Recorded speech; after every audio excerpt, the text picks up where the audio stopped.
right. We're good. We're good. We're here. We're in. We feeling it? Everything says I'm live. Am I actually live? Is that how life is working? I sincerely hope so.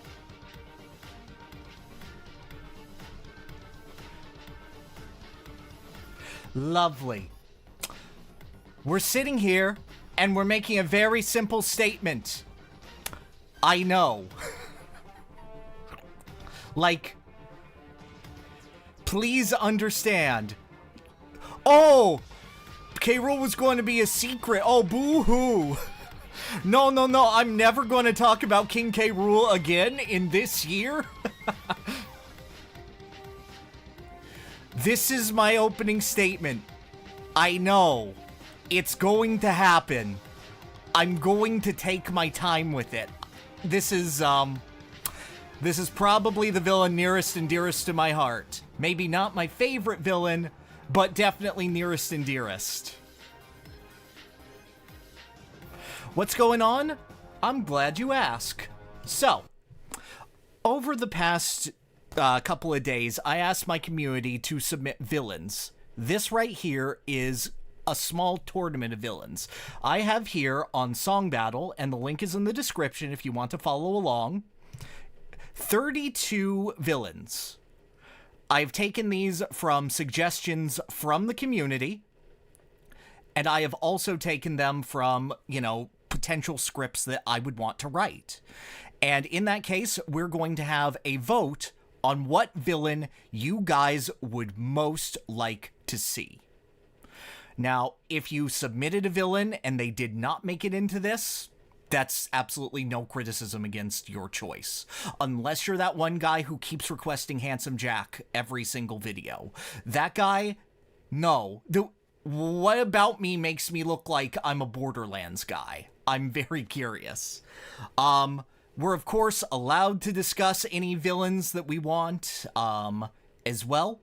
I've also made sure to put it through Song Battle so that it will create a randomized bracket. There's no seeding involved. It will be completely random. And I've also done it through soundtracks. So if for whatever reason there's a villain that pops up and you don't want to be spoiled on them and don't want to know anything about them, you won't have to. Which is sooner to in mind, take a look at the list. It'll go public as we're doing this. You should be able to look if you log into Twitch as soon as I start the game. It will be entirely random. I did side toward villains that I have at least some level of familiarity toward. However, there are a few here where I'm like, oh, I'm interested. Please, chat, discuss. You gonna play the Racing Crossworlds beta tomorrow? My guy, Kirby just came out, and I'm stupid and am doing this instead. Can you please accept the cookies? No. I'm stuck on YouTube, unfortunately. So just don't worry about it. Basically, I'm going to show these villains up. I'm going to talk about them, sort of what kind of script I'd like to develop with them, talk about it with you guys. And then after we've discussed both villains, I'm going to put in a poll. Can we vote here on YouTube? Yep, I'm going to create a poll for every single one. And once we do that, we're going to do that, break it down. I will say, if the vote is 60-40 or closer, I will make the final decision. I don't care if it's a close vote. If it's a close enough vote that's like either could go through, I'm going to make the final say on that. Are you even live on Twitch? No! What's the weirdest answer that you got that didn't get in for this? I don't know. Everyone who suggested K. Rool when I explicitly said don't suggest Donkey Kong characters, because I know. Good to see new stream. Love your content. Thank you, Metal Gundam.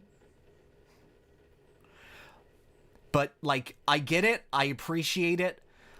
There is just a little bit of house cleaning that I want to do, and those are some villains who are not on this bracket that were suggested that I feel like I should talk about first. One of them is GLaDOS. Earnestly, I just don't think I have anything more to add to her that hasn't been said before. I love the character, but she really kind of goes against the sort of gameplay integration that Designing 4 is sort of founded on. Most of her development comes almost entirely from her relationship to the player. She will not be on this bracket. The other one, and this is a curiosity that I want to ask you guys.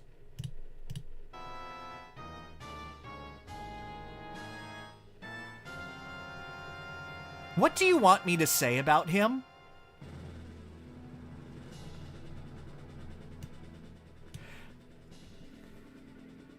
What do you want me to say about him? Ganondorf is a character that I am very, very conflicted in. He is hot, true. That's true. However, I just don't know what I have to add to him. At 33 songs.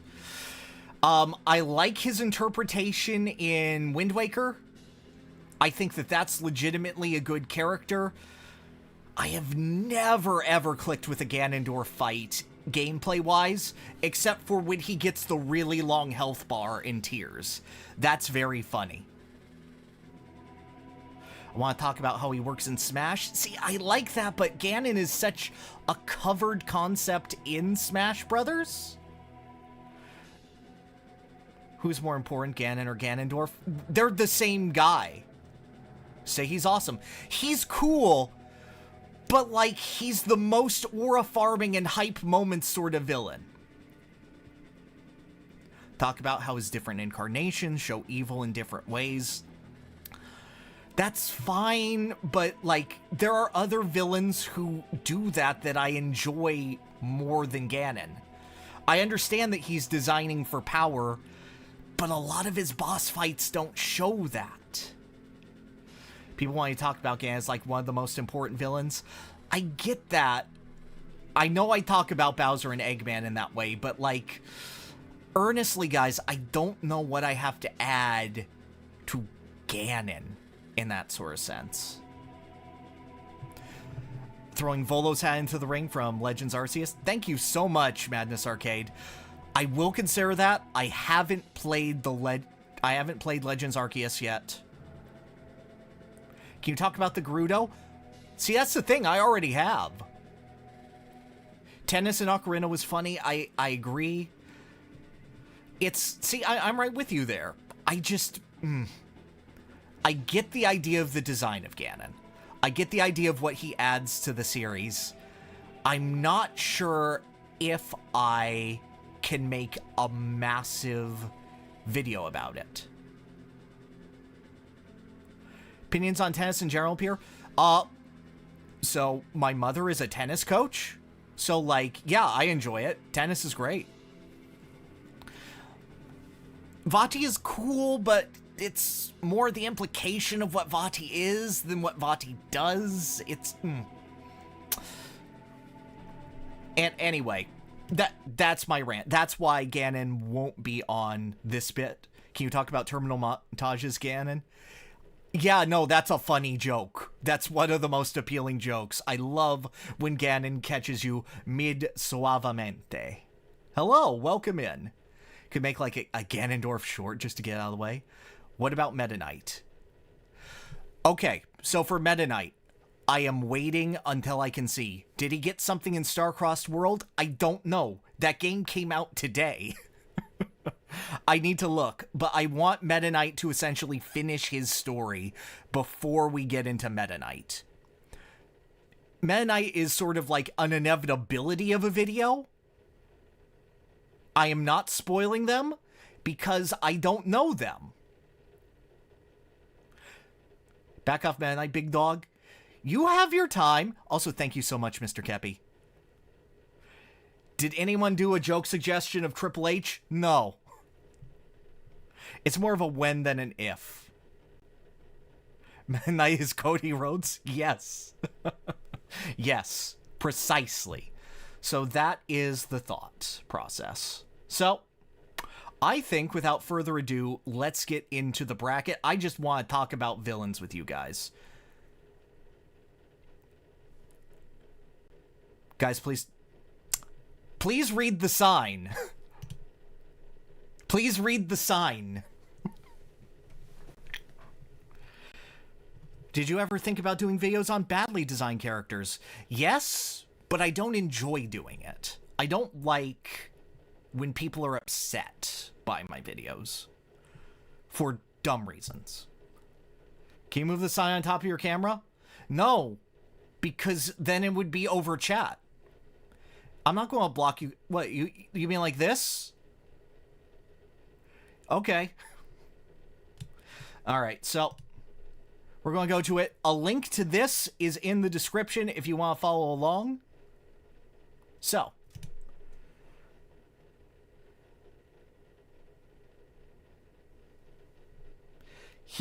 so these are our two first villains. We have Ravenbeak and a combination of Fawful and Cacletta.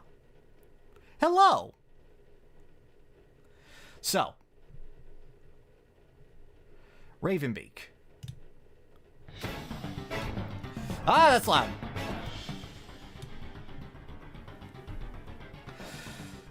So, Ravenbeak, I have not actually played Metroid Dread, but I know the context of this character. When it comes to Metroid villains, it would either be him or Mother Brain that I want to cover, because I think that one of the best elements of the game... The song is kinda ass.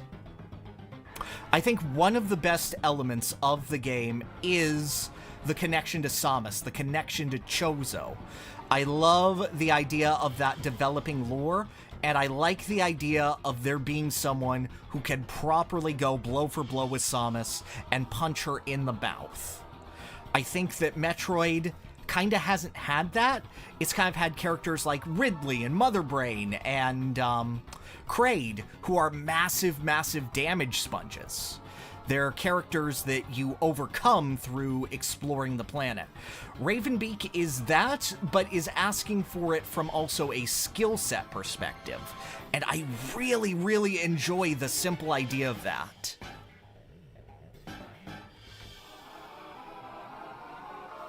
Play more games? I play a lot of games. These are mostly suggestions.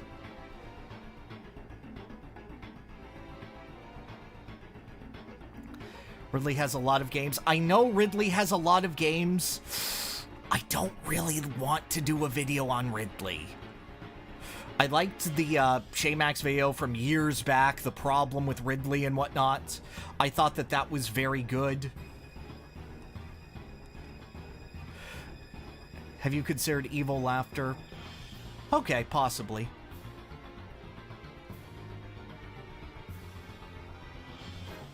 Have you seen the video on Comics Ridley? I have. I like Metroid manga Ridley, but if I like him the most as a manga character, it's just kind of a struggle. Guys, there's not a lot in Ridley's fights that I really latch onto, and I really want that marriage of gameplay. I think that Metroid traditionally has struggled with actual gameplay application in its boss fights more than environmental application. Like, the coolest parts of Metroid fights are like the rainbow beam or electrocuting yourself so that you know, do extra damage to Dragoon. Dark Samus is cool, and I like her as an evolving concept, but I think that Ravenbeak just does a bit more for me because there's like actual developing lore applications. He feels like a proper hunter, whereas Dark Samus feels kind of like just a boogeyman and then a plague. Maybe there should be a short where you rapid fire your thoughts on villains you're not too interested in. Possibly, but I don't want people to get too bad. They already think I'm bad at Donkey Kong Country 3 because of that barrel drop bounce video. Why do you say Samus like that? Because the Melee announcer says Samus, and that stuck with me. So that's my general thoughts on the character and where I would want to go. This is the primary feeling of, like, where I would like. However, let's turn that down. Fawful. So, a lot of people have requested Fawful. I know this, like, it's a very popular character. The thing with me, I very mildly like the Mario and Luigi games. Like, a lot of people love Bowser's Inside Story. I think it's fine. I do love Fawful as sort of this joking, corruptive force. I really enjoy him as this character who evolved as a gag and now has complete control over the story as a gag.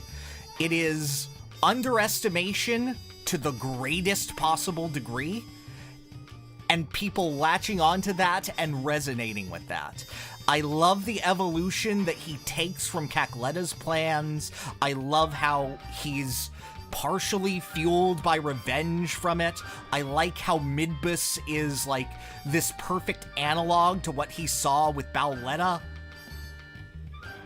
Someone designed a whole channel around the character. Yeah, exactly. Camera's a tad too high. I'm leaning into my... There we go. That bear? We good? Even as a joke character, I felt he was threatening as hell. Yeah, no, I get it. He's one of the best Mario RPG villains? I don't think so. I think he's, like, lower end of top 5. But I do like his style.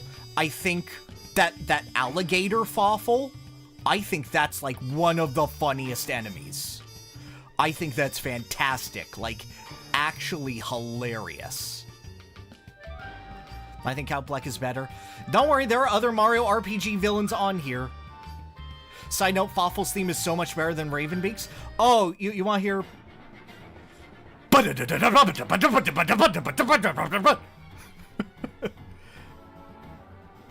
I do love Fawful's little guy dance. Also the advantage, I have a full Bowser's Inside Story playthrough, so this would be a faster turnaround. This is mostly just like seeing if you guys want the solid exploration of Metroid.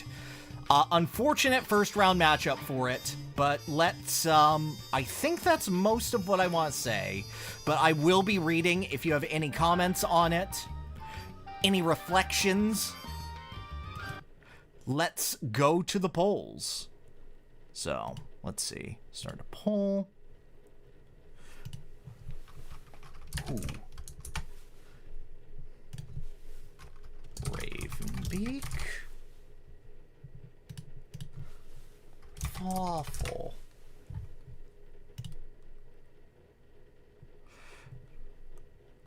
All right, go for it.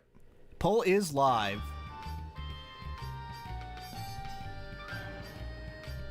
That's about how I expected it to go.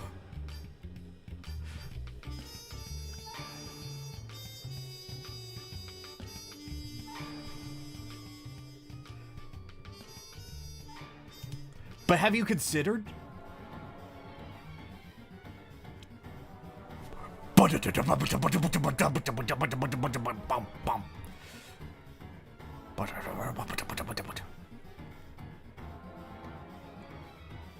Fawful has mainstream power. Well, that's why I want to discuss it. I want to, like, introduce people to new villains. All that thing. Yeah, is there a setting for me where I can decide? Alright, let's see. 56 votes. 4 votes. Yeah, this looks pretty decisive. Yep, sorry buddy, Fawful's taking it. Hey! I will consider that a win for Fawful. Zelda design for wisdom possible. Alright.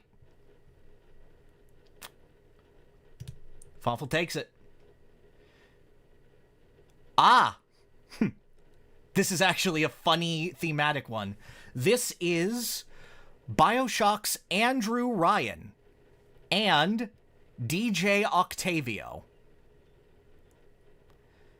So these are the cool characters from Under the Sea. Have the votes already been cast? For Fawful, yes. I will put up a poll for every single one of these after I've finished discussing them. So if you don't want to be spoiled on BioShock, this is your warning.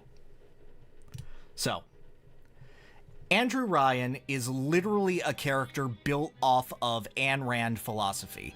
This is the author of Atlas Shrugged, and his name is based off of hers as well. It's the idea of uncontrolled determinism, of a world where artistry and essentially free-thinking capitalism leaves you completely unrestrained, a utopia built underneath the sea, and he runs that into the ground because there is no way a society like that works. He is a character who essentially hovers over you the entire game, and if I did something on this character, I would want it to be just this sort of level of freedom. Freedom of expression, freedom of what you do with your gameplay, the sort of moral choice system that BioShock 1 was built off of.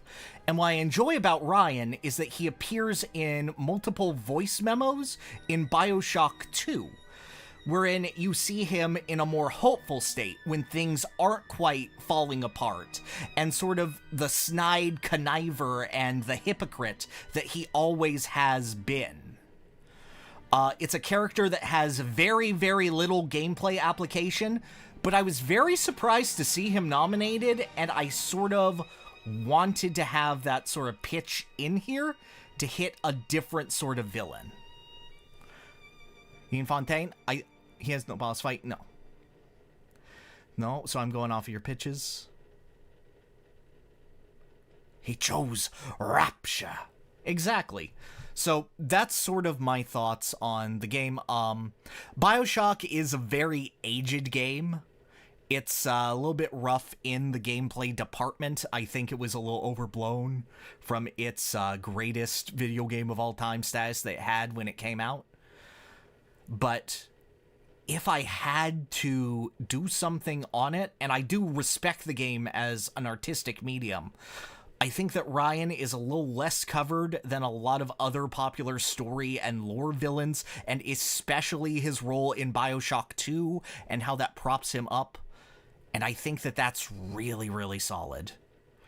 Sans versus Chara, do not worry about that. You're fine, Bradley.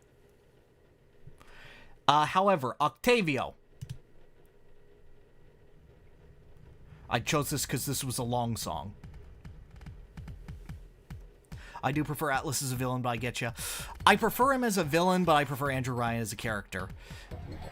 In any case, so this is one that I took from my editor, Lucas. I know very, very little about Splatoon. And this essentially is, I don't have a pitch for this character. I don't have an idea from this. This is me asking y'all, because I believe that you're much more solid Splatoon fans than I am, to sort of farm engagement and figure out, okay, what do you want from this character? What's the strength of, Does Octavio even have much to him? I don't know. I literally do not know. I don't know if it's like a race relations theme. He's a cool boss fight. I believe you that he's a cool boss fight and it's very memorable. Dude is fighting to keep his race alive. That's what I thought.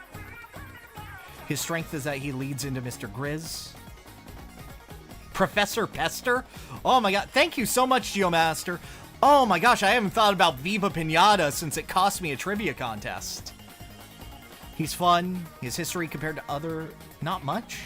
Really? He was pretty strongly recommended to me. I thought that there was more to this guy. Rivalry with the Scuttlefish guy is interesting. Kind of a race thing, but not really.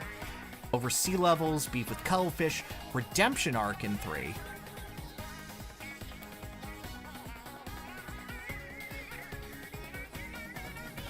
No, base beef of Pinata mission? I agree. I fully agree.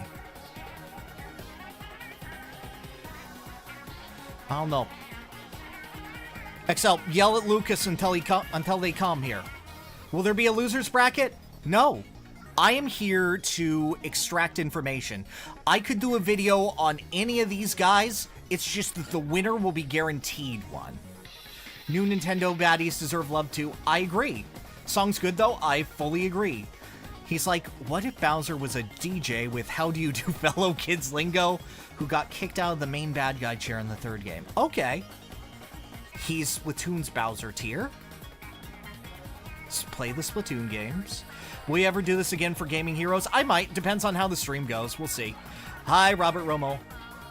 Lucas, tell me about Octavio. Pitch Octavio to me. I know nothing about this character. You're fighting Andrew Ryan. Tell me. The only rare villain who got away with his crimes. Literally nothing? Resounding success. Warvet on the losing side. Why did you nominate him if there's nothing? I did this for you! His boss fight using music is very cool. I can agree with that.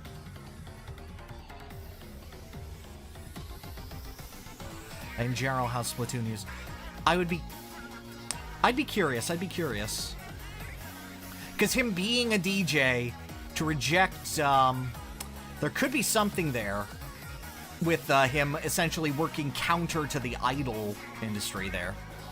Exists diegetically. Again, he's a DJ. Yes. No, that much I understand. Alright, I mean, at least the song's good. Maybe more to talk about with Off the Hook. Are Off the Hook villains?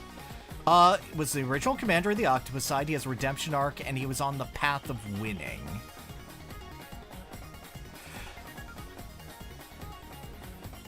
Octavio, the Bioshock guy, because of Nintendo bias. I think that a good pitch has the ability to weigh over a lot of Nintendo bias.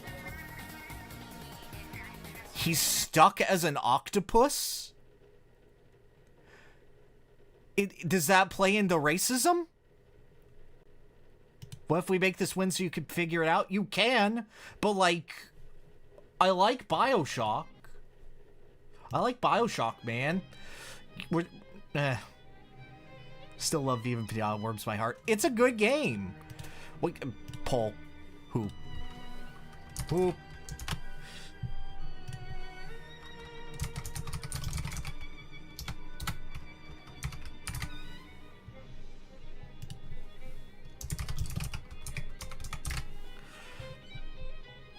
There. Chat, vote.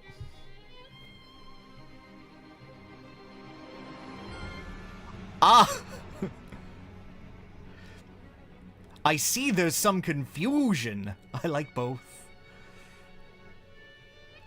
Pairs an idea with Ryan. Best wrestling heel, in your opinion? I don't know. One of them.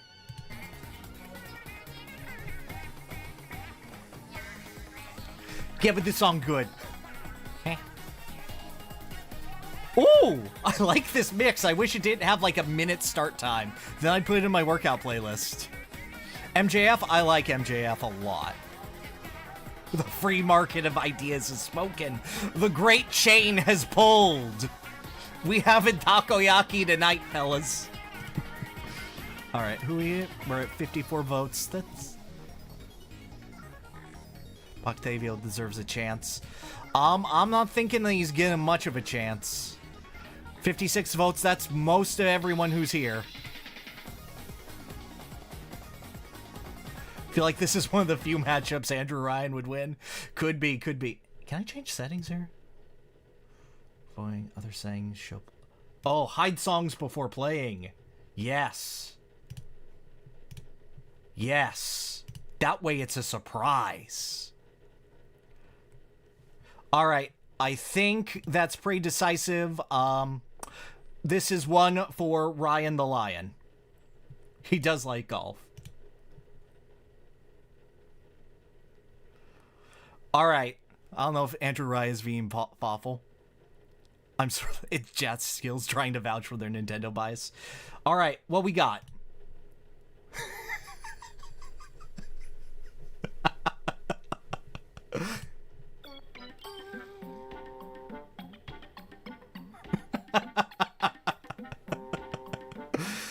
So this got a nomination, and this got, like, the biggest laugh out of me I could imagine.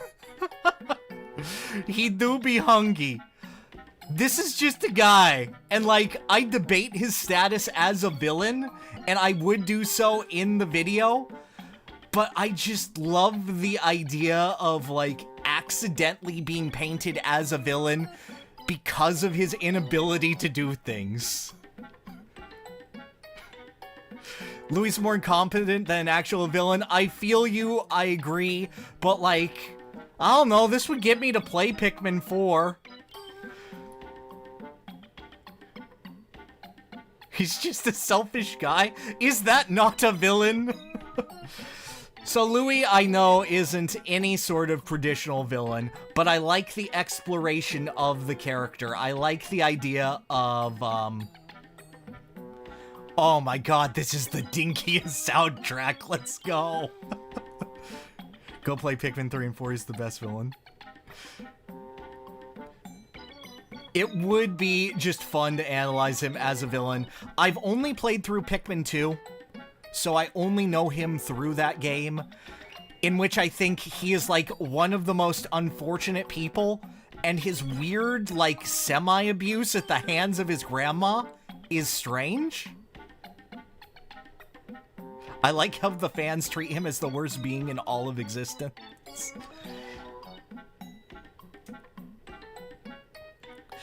Ugh. He went from hungry and bumbling to an actual nuisance. I would be so curious to explore this character. Just give him a full video essay. Make Louis April Fool's video? No, I got a plan for that one. Where's Filbert? I know nothing about any other Pikmin villain who would work half as well as this. I might go for it, because that's a really funny thing. I don't... Oh, right. Who is this? Okay, so this is Dracula.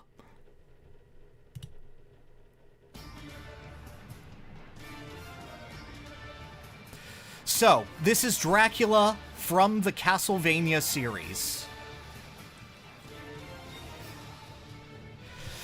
So, the ideas that I have with Dracula is essentially a cycle of infinites, of repetition, of inevitability is the word that I would use to describe Dracula. The idea of Castlevania appearing again and again and again for mankind's sins, and a lack of understanding thereof. The biggest thing with Dracula for me as a character is his connection to the idea of love. How he was born of love and regret, how his spite against Clan Belmont is entirely due to the love he has lost and the callousness that he felt that the Belmont clan viewed life with. How he is essentially a slave to Castlevania, despite being, you know, the ultimate thrall of its power, trying to both take revenge on the world and create one, you know, that is better, where people can live in darkness. Will we see his glorious voice acting? Of course you will! Of course I'm highlighting that. Moments like Symphony of the Night, wherein I think that his talks with Lisa, with his son Alucard, his ability to connect over that, his willingness to ignore mankind's folly and be blind to it, as well as to see it. And then ultimately, how the fight of 1999 happens, where Dracula is completely killed off, and then it has Castlevania's like, well, what do we do now? Our main guy is gone. He actually did it. Oh god, what do we do? and then trying to restart the cycle, and the player having to fight as hard as they can and show essentially the soul of Dracula, the love that he has been missing for over a millennia, in order to finally break that cycle of inevitability. I think the Sorrow games cap off Dracula's story in an utterly captivating and beautiful way. Odds are I am probably going to do this video on Dracula because I've thought about it a lot.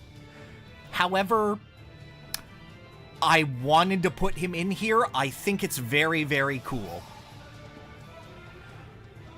On the other hand,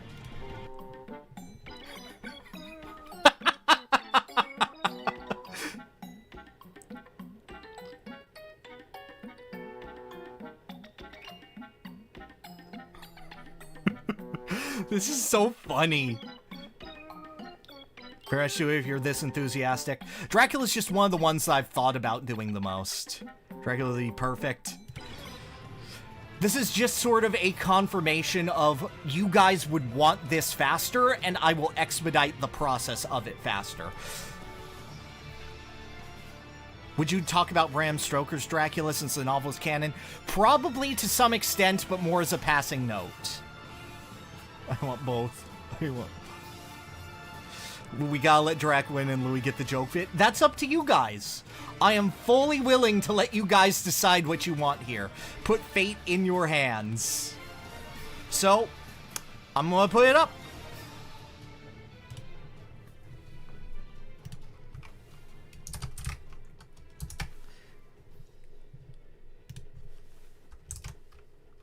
No, hang on. Let me type.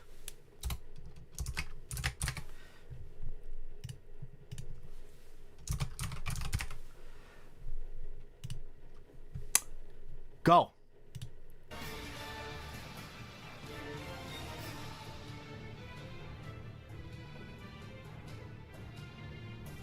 But have we considered...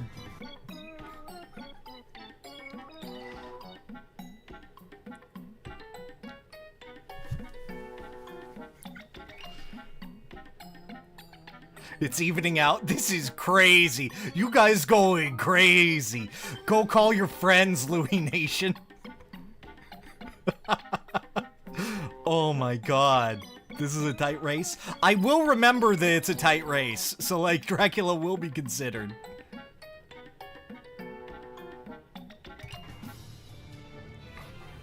This is so funny.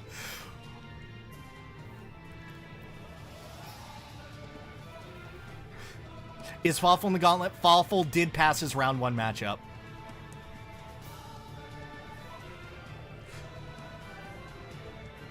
Talk about the relationship with Dracula and Death. Yeah, it's interesting. It's an interesting relationship to focus on. Why is the Lord of Darkness fighting against Dracula? Who knows? How many votes are cast? 60 votes. All right, I'll let it go for a little bit longer. But I think at this rate, Dracula does have it. I would probably personally side with Dracula, but that said, this is a very funny video. This is very funny.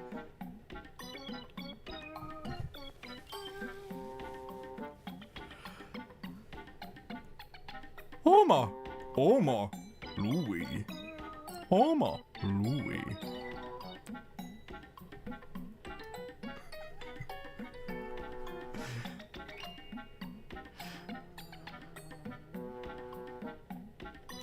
It's closer than 60-40, so it's your call. I just wanted to let everyone trickle in to see. I think... Alright. I think that's good. I'm going to call it here. And it is my decision. I'm going to call it for Dracula. However, I will consider doing a Louis video. Because this has been an incredibly fun discussion. Louis sealed away forever. We tried. Yeah, don't take anything personally. This, like, the close... As long as Dracula doesn't get buried in future rounds, if his closest match is with Louis, I will strongly consider Louis. Please understand this. I haven't promised anything, but I'm so glad I put Louis in. Can you start with the one on the right this time? Sure. So this is Captain LeChuck from the Monkey Island games.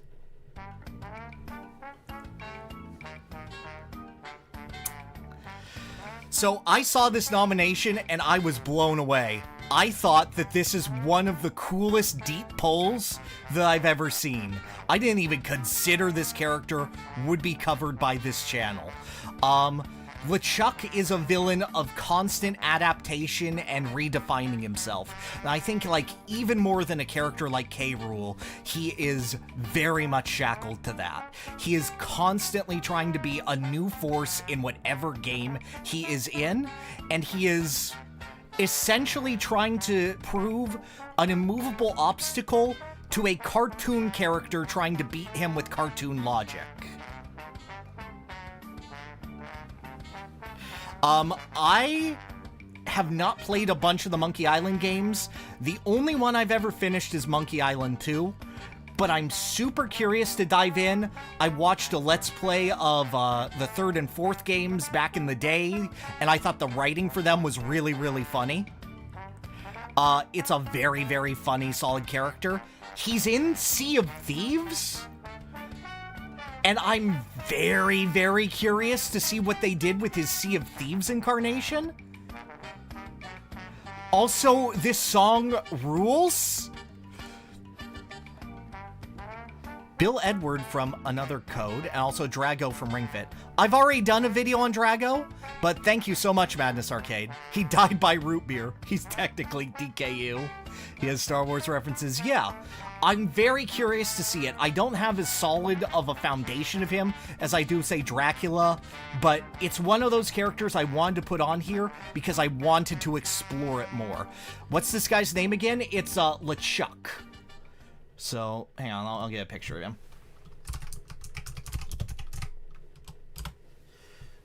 This man,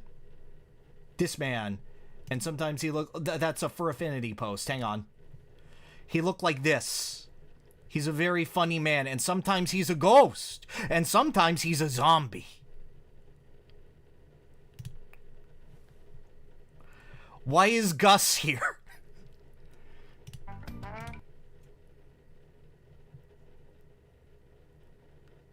And the demon, yes. You drag images of villains onto the screen next round. Probably a good idea. Probably a good idea while I'm talking about it. And then this one is... this is one of my nominations. This is Gilgamesh from the Final Fantasy series.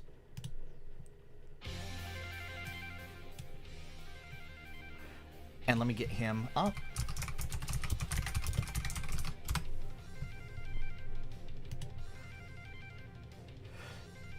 So, looking at Gilgamesh, this is a kabuki theater-inspired character who is based off of the myths of Ben-Kay, the legendary warrior who fights you on a big bridge, hence his theme, Battle on the Big Bridge.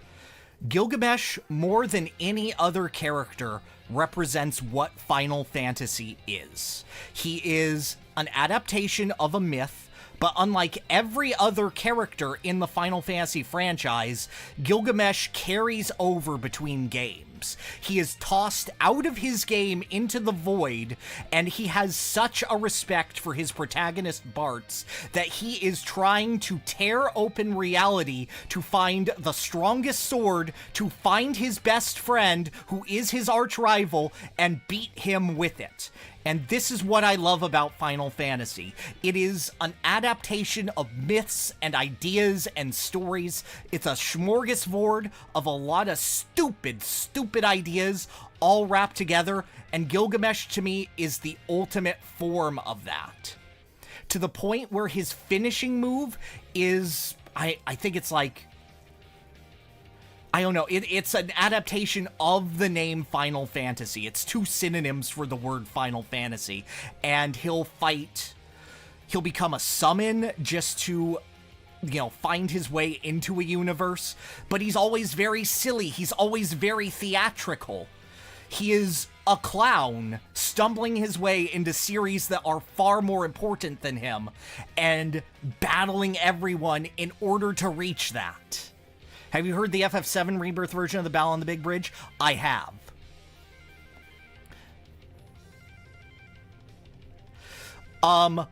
One of the favorite things is that he constantly uses a sword called Excalibur, which is a terrible knockoff version of the legendary sword Excalibur, and it only does 1 damage every time it hits you. So in real-time combat games, Gilgamesh will spin the sword around so that it hits you hundreds of times in a second so that he can max the damage cap. He is very, very funny, and it took him years in development time to figure it out. Also, I think this is my favorite version of Battle on the Big Bridge.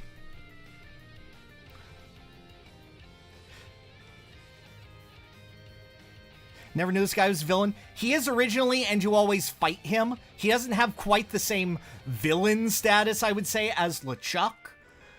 But I think as an exploration of Final Fantasy, he would be cool. The reason he's on here is because I have no idea how well a Final Fantasy video is going to do on my channel. I really don't. Like, I don't know how well a Monkey Island video is going to do, but, like, you guys know me. The videos that do well are of the funny cartoon characters. I know this very much. Where's Sephiroth? Not a single person nominated Sephiroth. Not a single soul. You could have started with Sephiroth. We have a Kefka video. He's very iconic. No one wants to. So no Yakuza. I never said that. I just know that, like, videos like this, I have to space out and go, okay, I need some videos that I think will probably perform well to surround it. This is my indulgence, this is my risk video. However, I still really like this character, and I really like this nomination. These are 2 very funny comedic villains, and I'd love to see more from them. So... Sephiroth who? No. So, let's go and make a poll. And we'll do Gilgamesh and Captain LeChuck.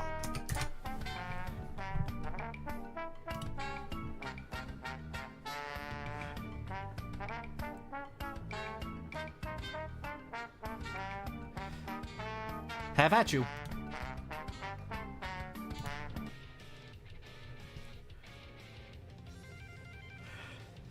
I only watched Wily, Eggman, and Gruntilda in that order. There's Kefka video. It's buried in there. Oh my god, this is close. Is this a tie? Oh, Gilgamesh is going up. Oh, this is fun to watch. Oh, guys. This is what I live for. I'll play the losers music. How much of a chance do losers have at getting a video? If you're passionate enough and people are really excited about it, like, keep bringing it up, keep saying it. I will gladly do it. I might have, like, Patreon polls eventually. Oh, this is tight. Gilgamesh almost over the threshold for winning by default.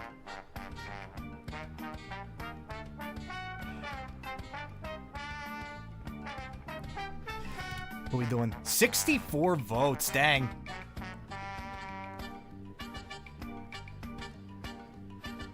Dude, I want both of these guys. I'm trying to not, like, just make ones that I think will be, oh, this one obviously wins by default. I misclicked, I wanted LeChuck.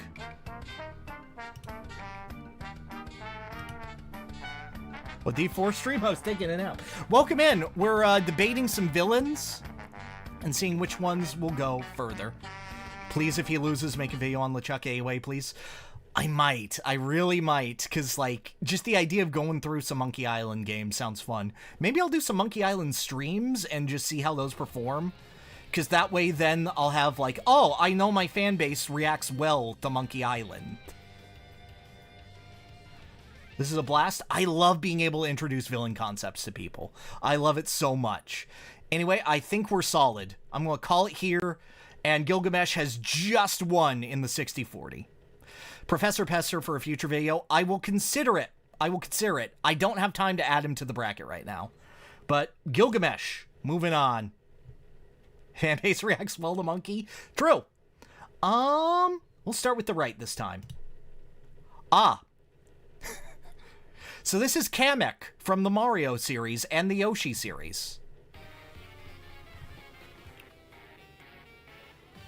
We're basically picking which one gets a video sooner, not at all. Yes. Do you guys want a picture of Kamek?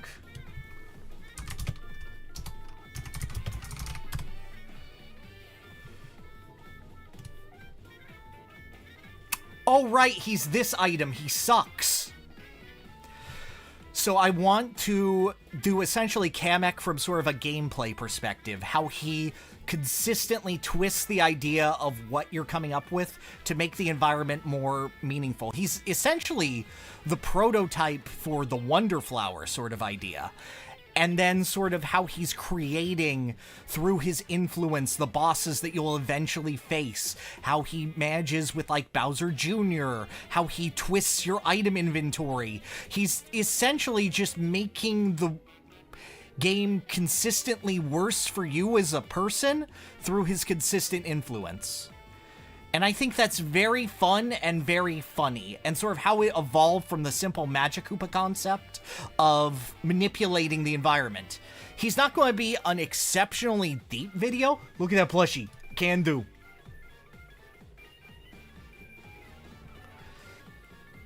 But, like, even his role in Mario Party as a host is taking things very seriously to mess up your day. He's very self-important for messing up you specifically, and I think that's very fun as a character. Again, not the deepest thing, but he was nominated, I want to toss him in. Did anyone suggest Captain Walker? No. Could talk about his relationship with Bowser and Bowser Jr.? Absolutely.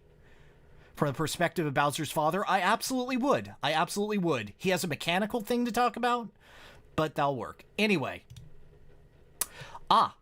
This is Kale Vandelay from Hi-Fi Rush, who was a cool nomination.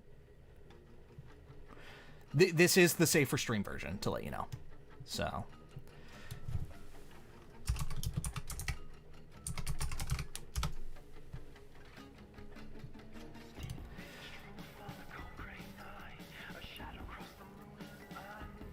So, Kale Vandelay is essentially a progress-first sort of villain.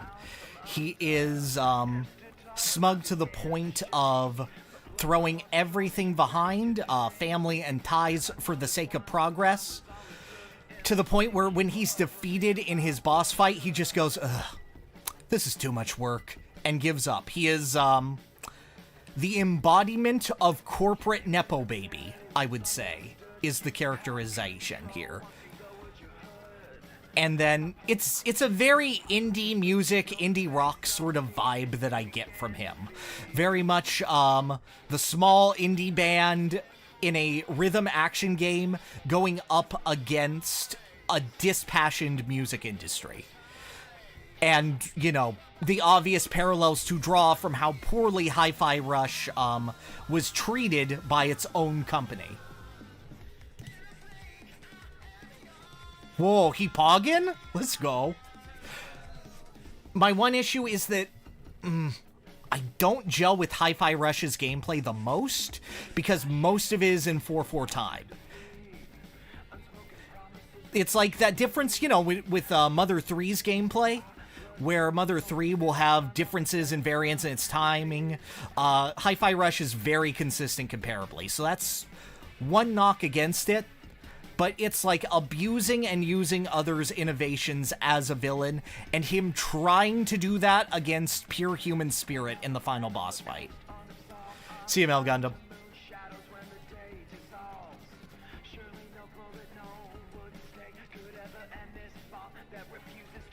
Gino Kill is voiced by Roger Craig Smith. I believe it. But I love the vibes of this. I don't have terribly much more to say. I think both of these are pretty straightforward villains.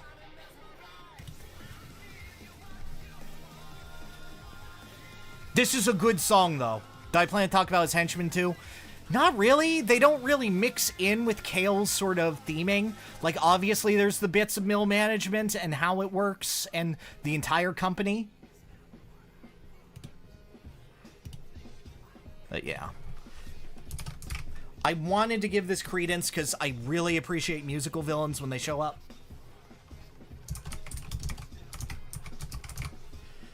And put that as Kamek. Alright, put it in. Good song, though. Good song.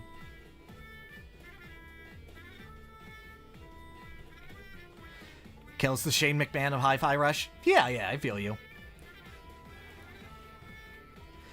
Neither of these two characters sound very interesting. It's fine. I just appreciate it.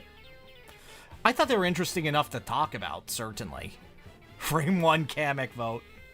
Please do the devil from Cuphead. I will say the devil is not in here right now, but he is one that I didn't consider, and he is one that would be cool. It's Kamek. Alright. Kamek.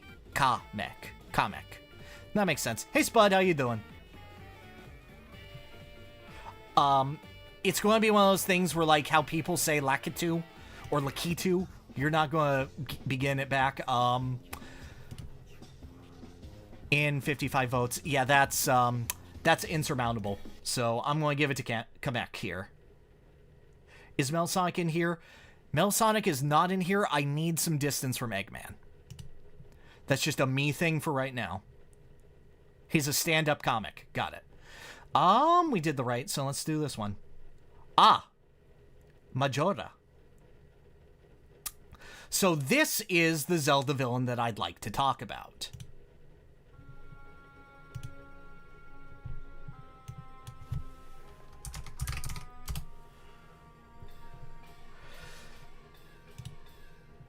So, Majora.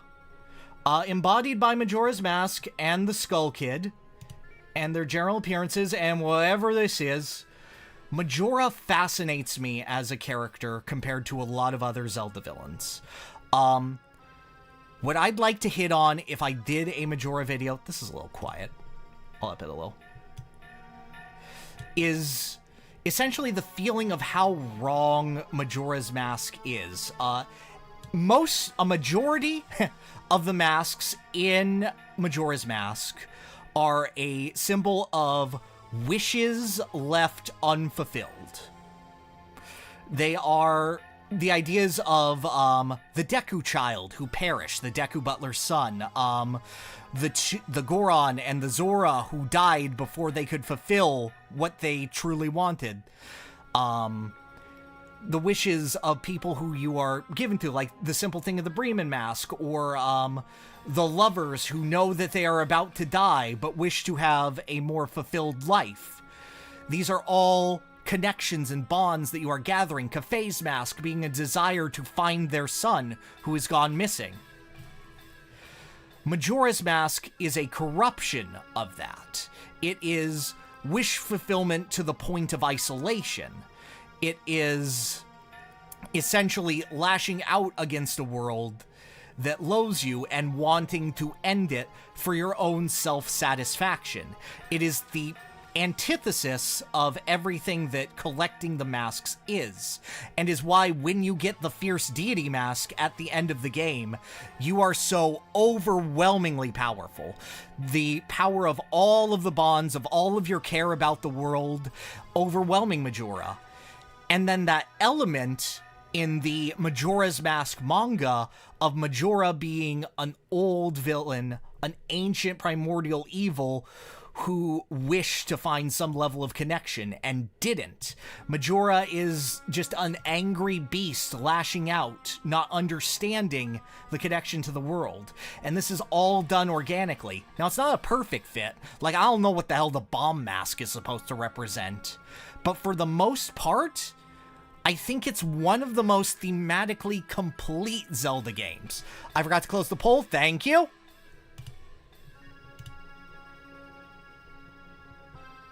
Thank you. That's fixed. Wasn't Fierce Deity being described as much of a dark god? Yes. But it's the idea of finding something to prop it up. It's the wrath of the people. And it's literally wish fulfillment in the form of Termina, a dream world to relish in, but the dream is corrupted by the force that is Majora's Mask. But also, Majora's Mask bringing this out of people. It's the inciting incident that allows for greater connection. It's simultaneously a terrible fate, but also what brings the world together. I don't know, I think that that's like one of the more stirring Zelda villains to me. My issue is that Zelda has never done well on this channel. Not once. Wearing the symbol of love despite having none of it. Exactly. And see, this is how I make videos, guys. I just say, why do I like this? And then I talk about it. You're just seeing the process, like, in front of you, instead of in my brain while I'm going on a walk. And this is Albert Wesker.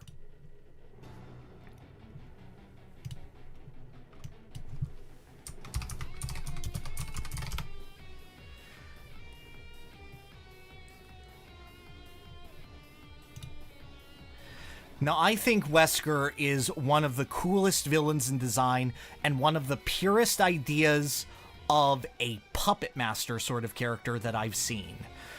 He is a manipulator from the shadows. He is an active force, always moving around the characters of Resident Evil, but always trying to dodge them, always trying to make himself seem not necessarily innocent, but out of the way, or dead, or putting bodies in front of him. And there's this odd dichotomy where every time Wesker shows up to get punched in the face, he gets punched hard. He gets walloped by the tyrant. He gets destroyed by Chris punching the boulder and shooting rockets in his face. He gets mollywopped in Code Veronica. He's a very clever, manipulative villain in the sense that what he does to others and what he exists as a force is so much greater than the god complex that he actually is as a villain. On the other hand, I've never played a Resident Evil game to completion. But I think he is incredibly cool, and I think if I can have the voice clip, "You will give me an egg" in a video, will be good. I'd be glad to play the RE series. He's also incredibly funny. 7 minutes is all I have to spare with you.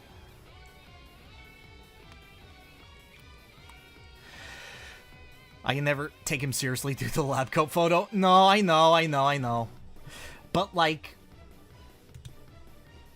he's so cool, dude.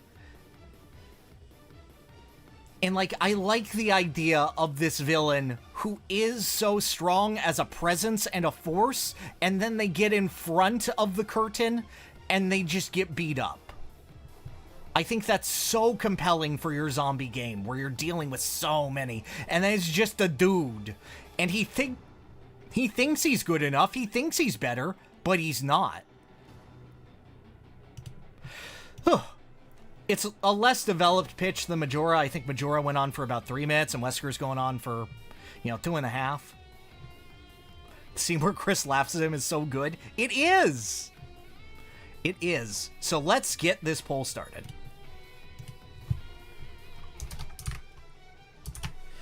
And this is for Majora as opposed to Majora's Mask.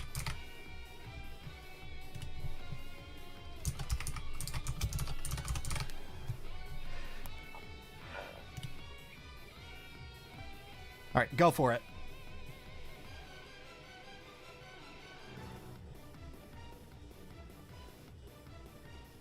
I will say, you guys are keeping this a lot closer than I expected.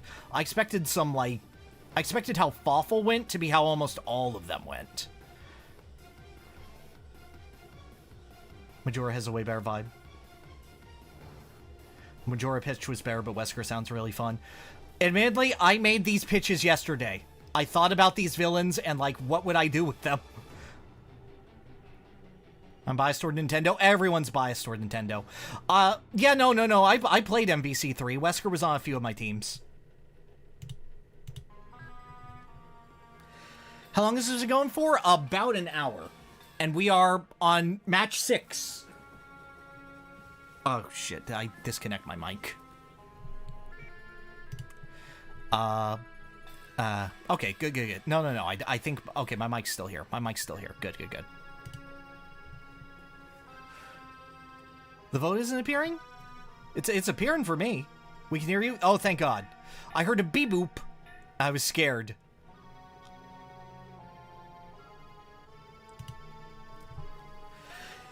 This is going to be a handful of potential videos. And I just want to see the vibe for a lot of things and discuss villains with you guys. Can you guys see the vote?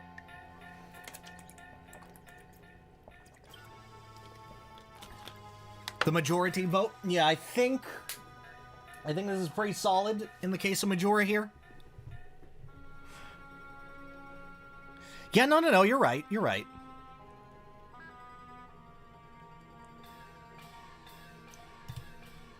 All right, I think I'll call it for Majora here. Do we have sympathetic villains? I think some. I can't remember off the top of my head, but I think some. All right, Majora, moving on. All right, who we got? Ah! This is the most obscure villain in here. This is one of mine. This is Erika Furudo from Umineko.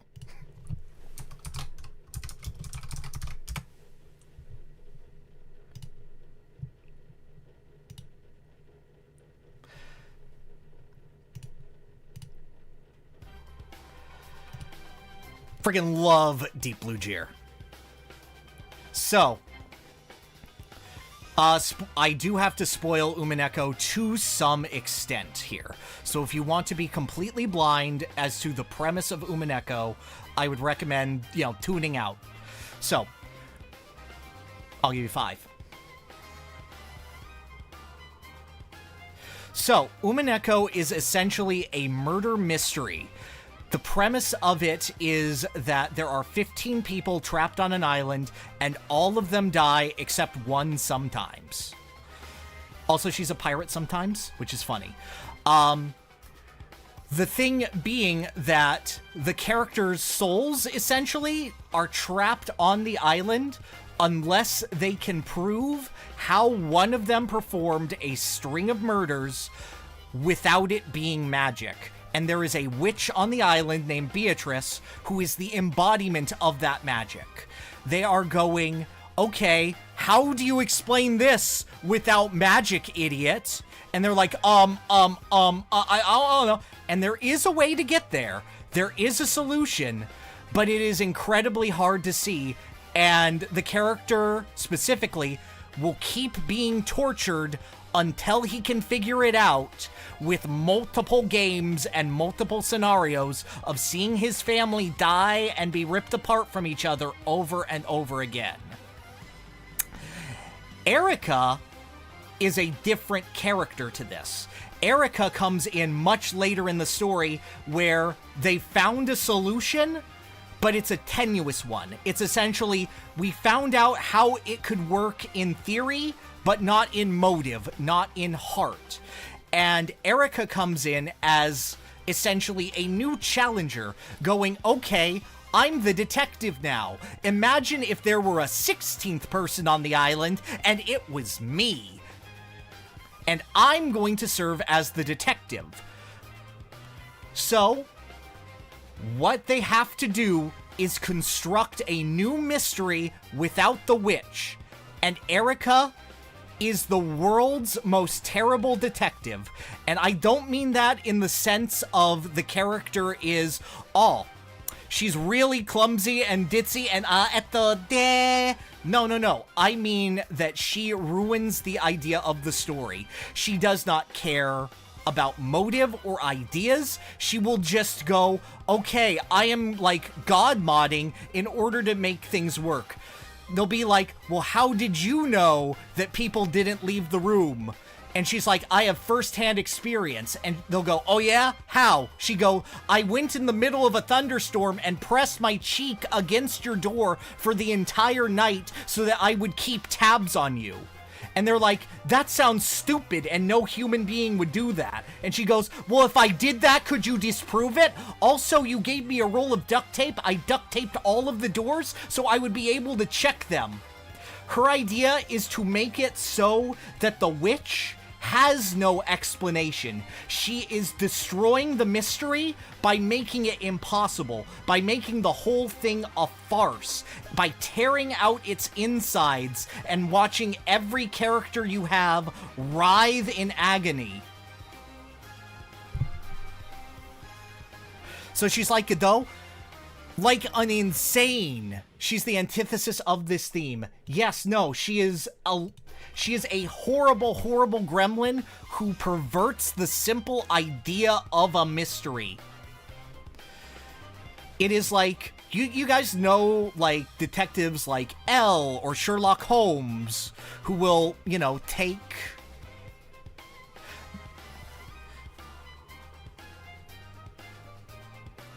who will take, like, the idea of, like, well, obviously I only care about logic, taken to the nth degree. She will find a solution, and she will torture every single person on the way.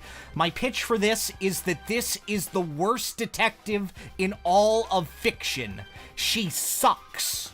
I love her. Quite a long pitch. Dude, I need to explain what Umineko is to people. It took a lot to get there. This is essentially what I would say in the video. This is one of mine. I get to go off on my obscure little gremlin girl. Yeah, Columbo. Oh, there's just one more thing. Erica going, no, there's not. Like, this is the kind of person who would be like, are you sure the dead body didn't move? And she was like, yeah, I stabbed it. And they go, the child? And she goes, yeah, in the face. Why? Anyway,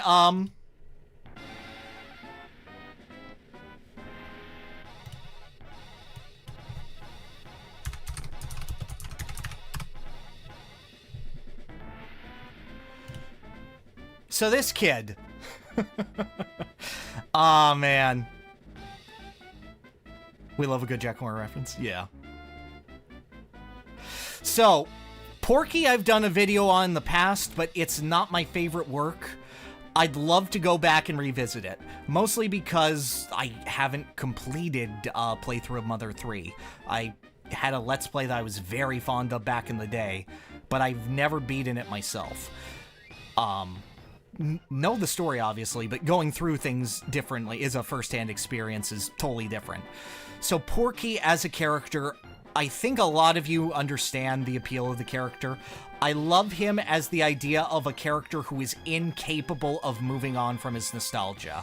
He is a character that wants to relive his childish fantasy and believe that he was the best friend to someone that honestly probably liked him back in the same way, but never particularly got the chance to. He is selfish indulgence incarnate. The idea of just permanently being frozen in not necessarily an endless childhood, but an endless indulgence in childish whims, taken to its most horrendous and perverse degree. Like, these two might be like two of the worst characters in the entire bracket, just as people. Lucas is essentially a replacement goldfish for Ness. Exactly. He wants Lucas to be Ness so bad. Porky is a hell of a character. Exactly. He has the vibe of someone who never opens a toy out of its box, never tarnish it, never having fun with it. Exactly. He wants everything to be this perfectly curated idea of his nostalgia and just, like, toy with nature.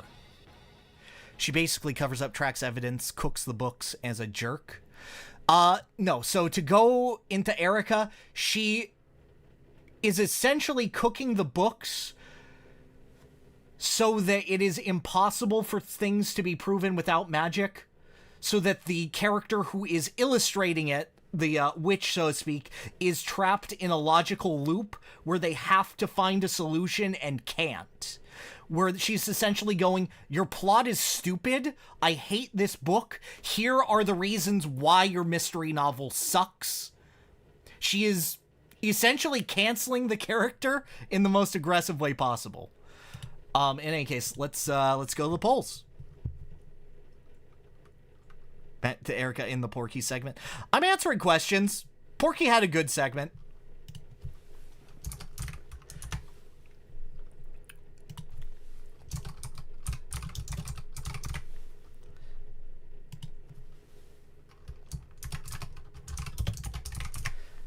All right, and go.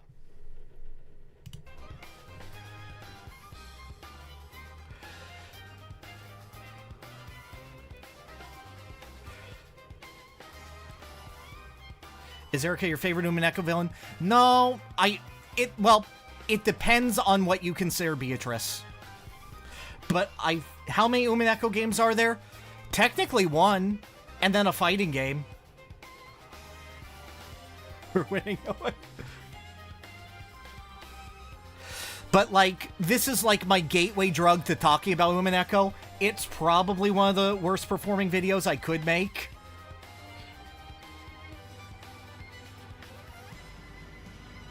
The two worst people you know are fighting.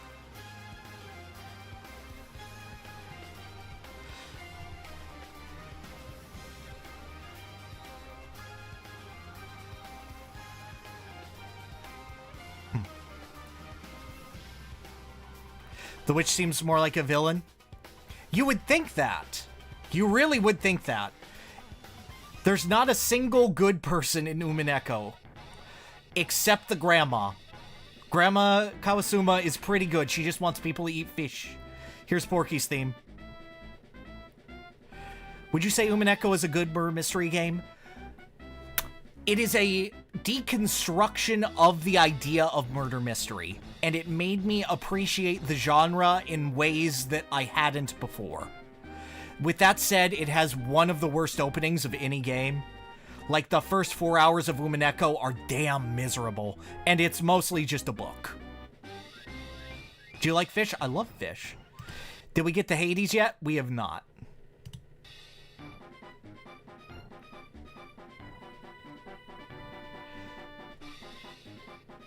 Is the Undertale of mystery novels? Kinda.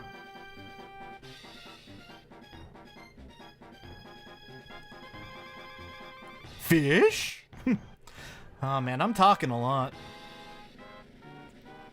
You consider the theory that Porky is Gygus? No. Alright, how many votes we got? 67, alright, that's good. I have bias toward Erica, I will admit. I'm going to put her through. But it was a valiant effort by Porky. But this is my girl. This is my terrible gremlin child. Worst performing video wins the poll! If I pitch it as the worst detective ever in fiction, I think I can get views like how Eyepatch Wolf got views for Fear and Hunger. If he can do that for a game where you fight a man with his dong out, I can do that. I'm sorry, if they can do it. This is Luca Blight. I was shocked that this character was nominated.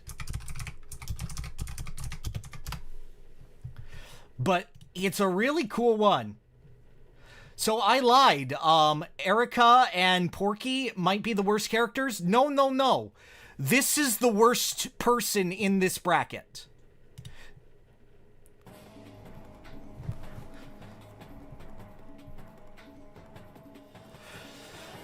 So, Luca Blight is essentially a massive...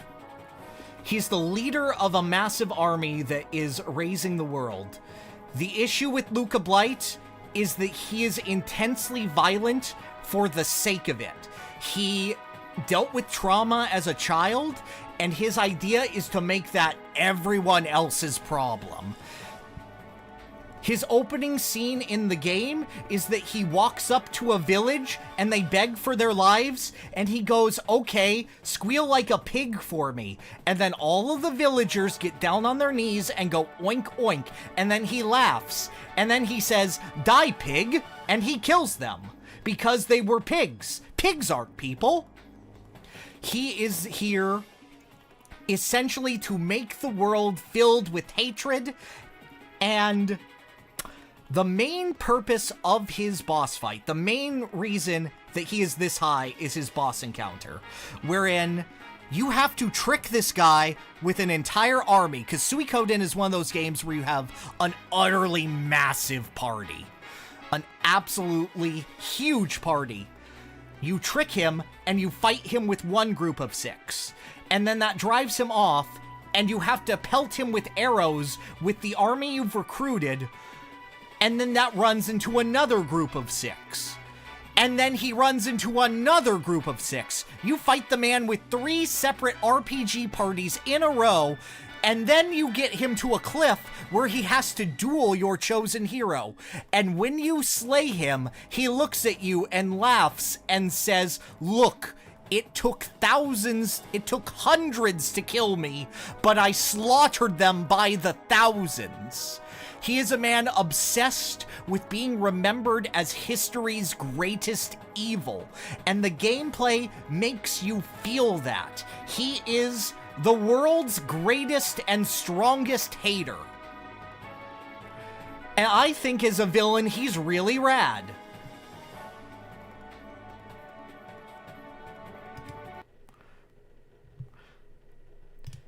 And look at this face. Can you not trust this face? Look at him. That's a good guy. People really like him. Who's he up against? Do you think Luca or Kefka is worse? Does he die, though? Yeah, he dies. Who can even contest that? Ah, the Snatcher from A Hat in Time. Congratulations to Snatcher for appearing in Fraymakers. Announced like 3 hours ago.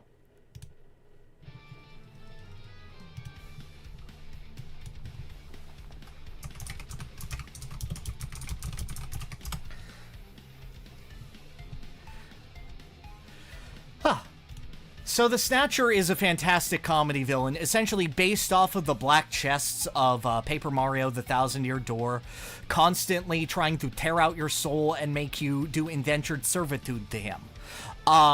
This is because he was initially tortured by his love, who mistook a lot of his letters for him cheating on her, and he was sent into the dungeons until he was driven mad. And he is essentially taking this out with contracts and deals and being put to the letter. He is a very funny villain, but he's one that's incredibly exploitative of all that he can be. He is the Faustian bargain, deal with the devil kind of character, put to its greatest degree. And this is then exemplified in Hat in Time's DLC, Death Wish, wherein he is essentially giving you contracts that make the game harder, that make things worse, that get revenge on you because he thinks it's fun and funny. He is a character who has essentially been driven mad in the similar way to Luca Blight, but is doing things for comedy, for the lulz, to mess with people, to be a corruption of the world. He is taking essentially the breakdown to go, haha, funny, silly man, let's ruin everyone's day, instead of let's ruin everyone's day and also kill them and make them suffer as much as possible. Did you just color me blue with my own attack? He's more of a comedy villain, certainly, but he's got enough there to make it really worthwhile. I think his voice acting performance is absolutely fabulous. He's got a fun 3D platformer boss fight. Will Youngtown cameo in the video of you do Snatcher? I would see. I might want to be his best friend, Hat Kid. Would you consider doing a video? I'm considering doing a video for all of these. Please understand, I'm considering doing a video for all of them. With that said, if they do better, I may consider them more. Or if they have close matches. Okay, here's a little boy one. I'm curious to get into Hand Time's later DLC and whatnot. It's neat. So, let's go ahead. Let's bring it to the polls.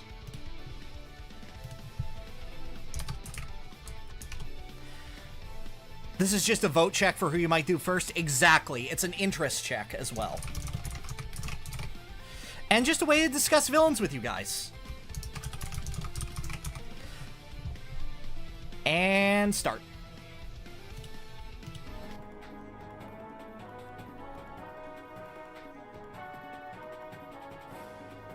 Oh, that's a close opening gambit. That's a really close one. Damn. That's a lot closer than I expected, folks.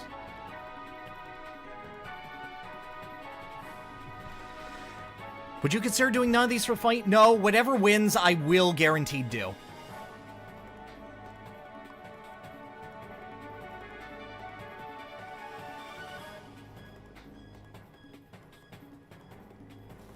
But wow, no, this is close enough to actually sit back and see.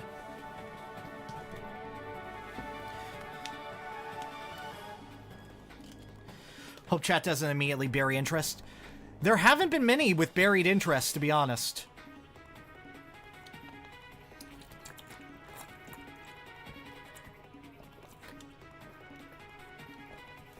So far, only Ravenbeak has been bodied. Yeah.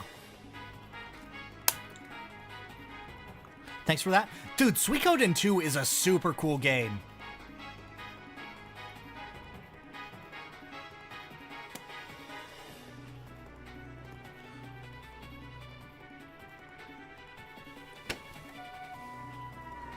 Ooh, this part of the song. Halfway through the tournament. We're halfway through round 1 of the tournament. Has Ridley appeared so far? Ridley will not be appearing. I chose Ravenbeak over him. Would the Suikoden remasters be a good way to play those games? Yes, by all accounts, they're pretty dang good remasters.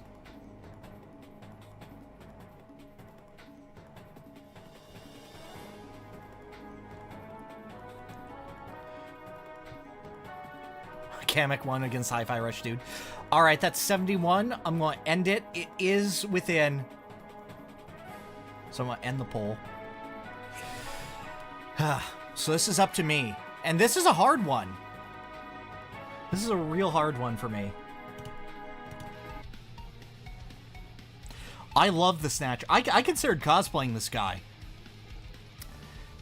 Optics-wise, this video would 100% do better. This is like a cool concept, but I had to pitch it to you. Otherwise, you wouldn't click on the video. And I can't clickbait Luca Blight as much as I would Erica. Does Snatcher ever make anyone oink? No, but he does make you replay Kiki's delivery service. You know, you could just have an algo pick. His vote is going to be considered.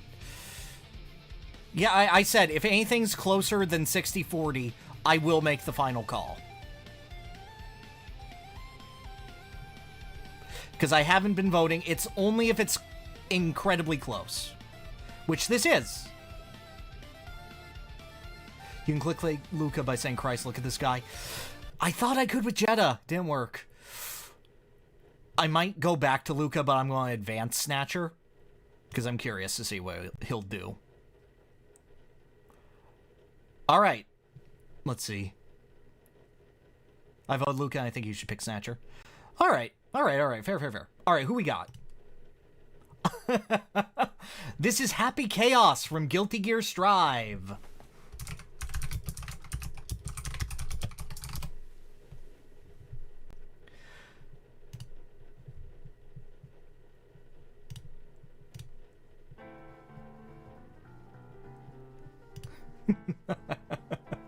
Oh, I love to see. Oh, that's some good Rule 34. No, Rule 63. So Happy Chaos sucks. And I kind of love that. So the idea with Happy Chaos is this is the most manipulative villain in the Guilty Gear franchise. He is the guy behind the guy pulling the strings. He is the original sin that is manipulating the world from behind. And he's just a guy who's curious about things. He steals a guy's jacket because he thinks, like, yeah, that would look good on me. Why don't we try it? Why don't we try it on? And then he does that. But the thing that I would want to do is, you see that he has this gun here. A Happy Chaos video from me would revolve around this. Because Happy Chaos dares to ask the question of, in a fighting game, what would happen if a guy just pulled out a gun and shot you? If a guy just had a full screen instant hit you move, and everything in his moveset revolved around having a gun. Happy Chaos intentionally sucks to fight against because he wants to be a villain in gameplay and figure out what makes you tick as a person. He just wants drama. Exactly. He could fold most characters with paper with magic. Yeah, he's intentionally going, what if I just brought a gun to a magic fight? He is limiting himself entirely to using a single pistol and going shoot, shoot. And he is awful to fight against. Every Guilty Gear player will tell you that he is the worst.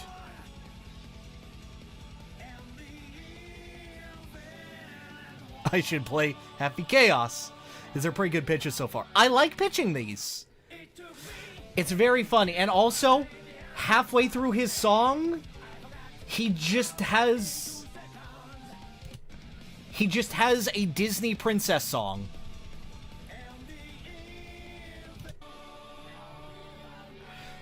He just has an I Want song.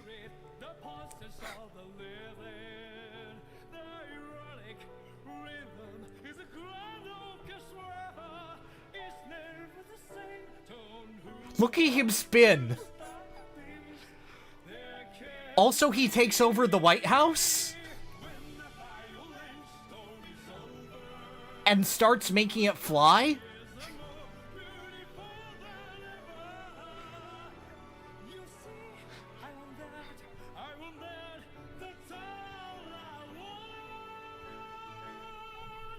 He's so funny. He sucks. He's the worst.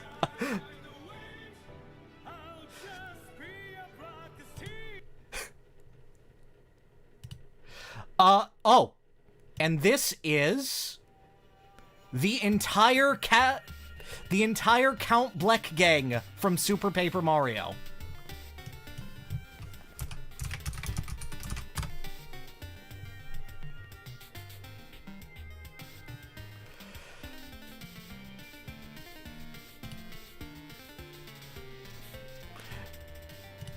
Yeah, there's it. This is a pitch for Bleck's entire found family.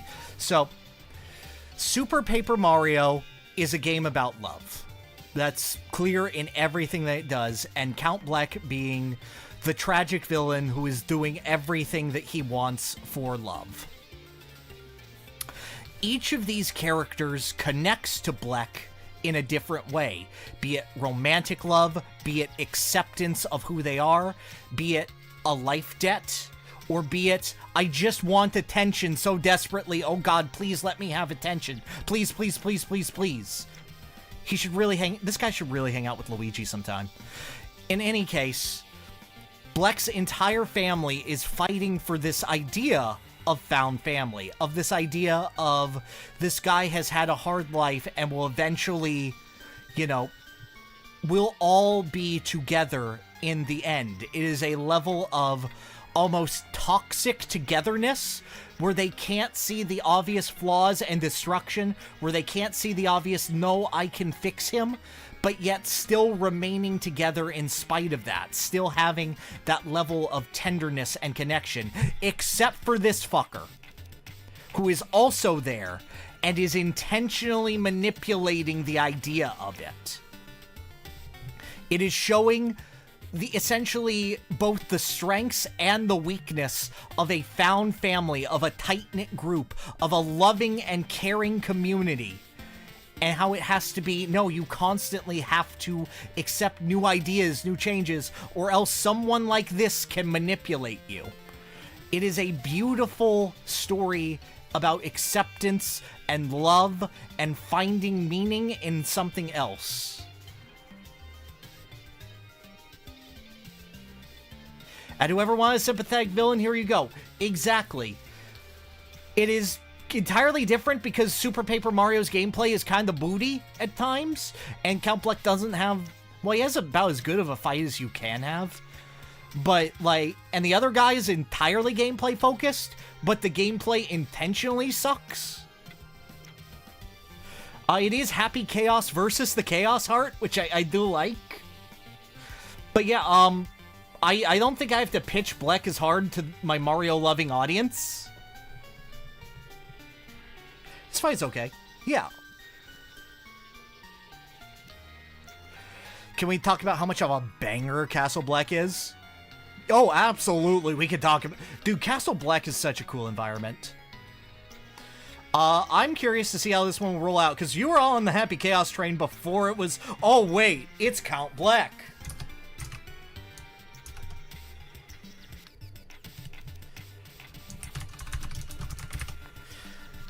But I'm curious to see how this one's going to go.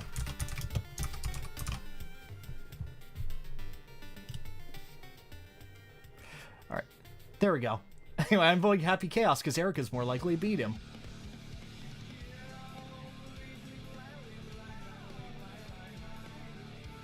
I saw Count Bleck 100% for a second.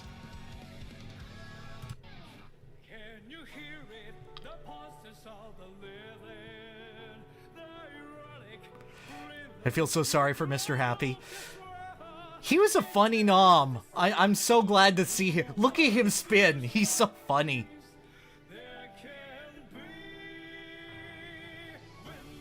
Count Bleck would be great as a design for video. Yeah, no, I feel like Count Bleck fits my style of video very well. I mean, Bleck Cassette's obviously more detailed from the core. Yeah.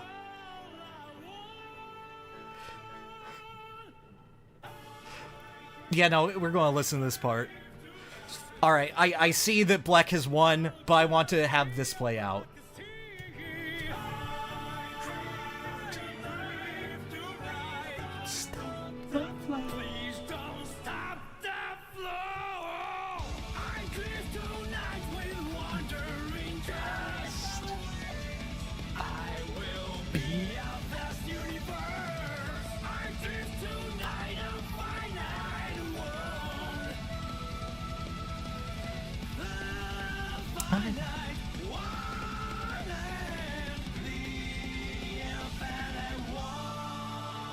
Apparently there are 90 people in chat, only 70 voting. Well, you gotta consider there's some lurkers, some people going to the bathroom. God, he's so funny. He's so funny. Alright. This match was won by Count Bleck.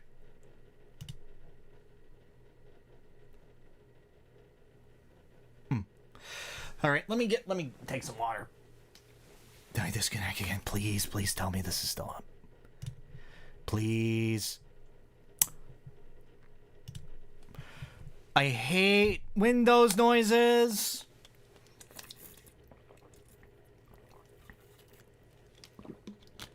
Seven more chances to get Yakuza. Yeah, don't worry. What did I miss? Some stuff. Some stuff and some things. Alright, who is this one? Ah! Dr. Nefarious from the Ratchet and Clank series.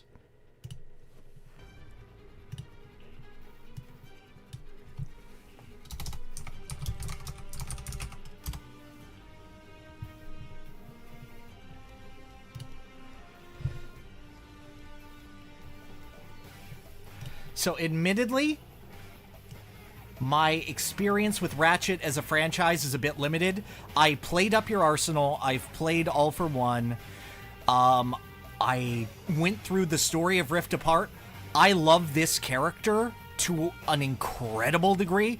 I love his relationship with Quark. Dr. Nefarious dares to ask, what if you were the villain of a high school jock who bullied you, and everyone was like, yeah, your villain arc and Crash Out were totally justified, bro. He sucks, but he sucks less right now. And, you're kind of a problem, so we're going to have to do something about that. Nefarious as a comedy villain is one of the most successful ones. Single-minded in his level of hatred and obsession, single-minded in his ideas of failure and what it means to be a villain, and constantly trying to correct it. As a foil to someone like Dr. Neo Cortex, he is like if Cortex had the same level of seriousness thought about him, and yet was a significantly bigger problem. Will we mention the sitcom stuff? We will absolutely mention how he gets too angry and starts having telenovelas come out of his mouth.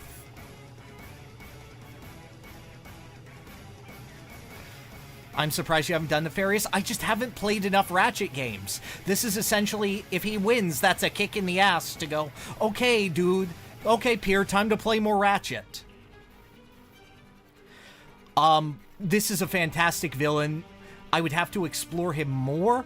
I feel like his portrayal in Rift Apart, where he finds an alternate universe version of himself who is successful, who is treated as a massive deal, who gets the level of fear that he wants to have, and he's constantly bumbling around him, and he can't stand himself in any way, is an absolutely brilliant encapsulation of the villain.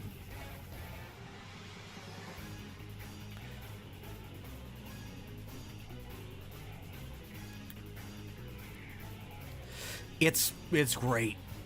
Fantastic comedy villain. I don't have a much larger pitch than that, except that I really love him, and of the comedy villains in this, he's probably my favorite. Let's see who he's up against. Ah, here's Yakuza. Kuze from Yakuza 0.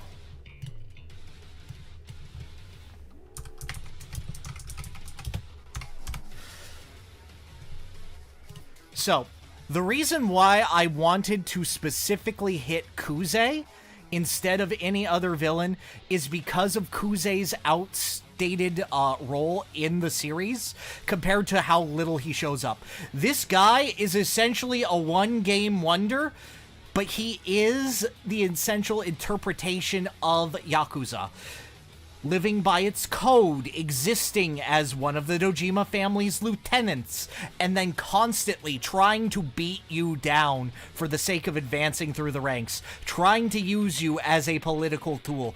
This character is the embodiment of Yakuza, and he's the first boss and you beat him up, and the rest of the game, he is the hater that will not die. He will continue pursuing you for the sake of that honor, for the sake of that status, for the sake of the lifestyle that he has built up.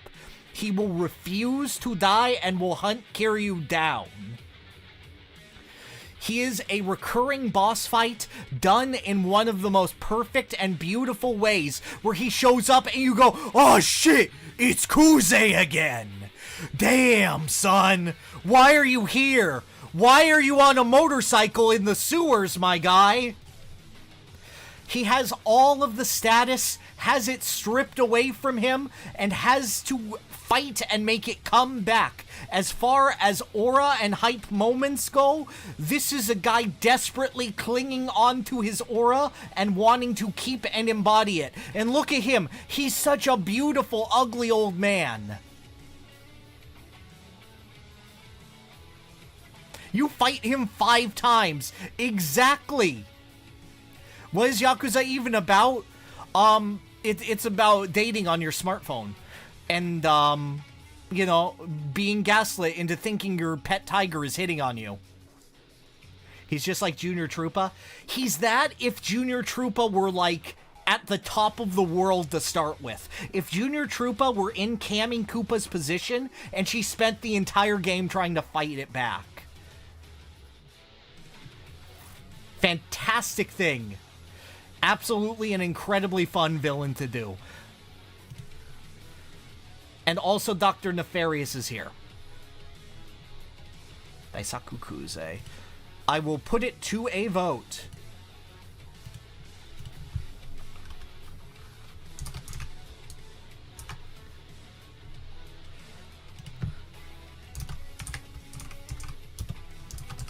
Also, this song is so freaking good.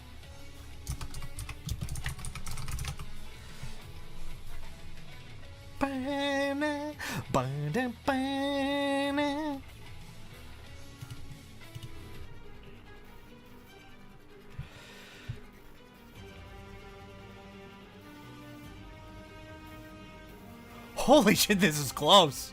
Oh, I didn't expect a war. I didn't know that you guys liked Yakuza like that. Wait a second.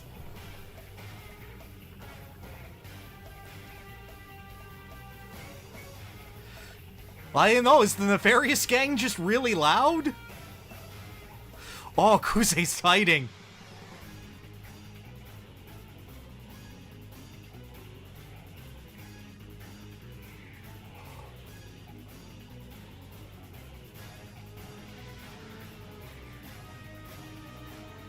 Bio likes it, so I want to learn more. I did not expect Kuze to be here.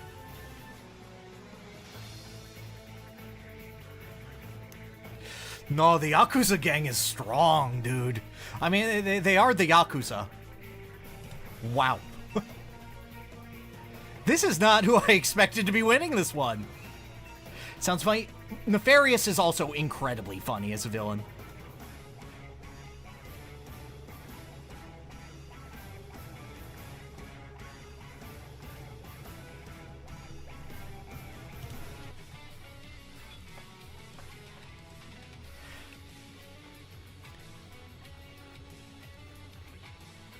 Actual Yakuza. Oh my god, this is so close. Oh, this is super close. Dude, I can't call this now. I gotta see. I'm gonna give it 2 more minutes.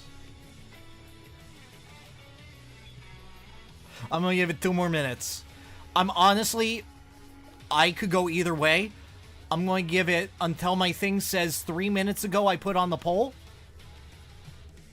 So I'm going to give everyone 1 more minute. Whoever wins it, whoever takes it, I will take. I'm putting 1 minute on the clock, starting right now.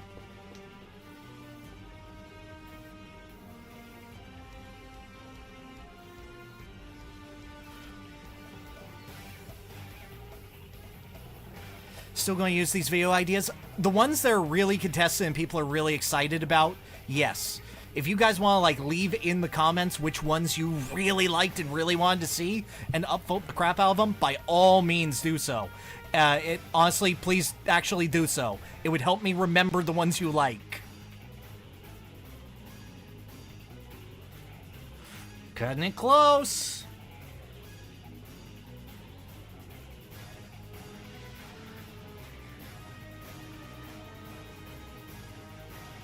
Louis. Louis was good. Louis was a good one.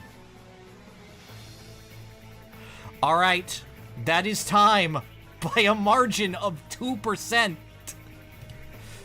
I'm going to let Kuze take this one. Incredible effort. Incredible effort. Who we got here? Ah! The Black Fang from Fire Emblem 7.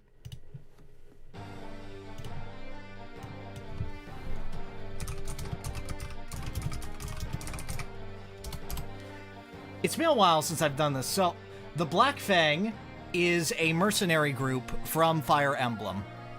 This is a little loud. Villains are mid.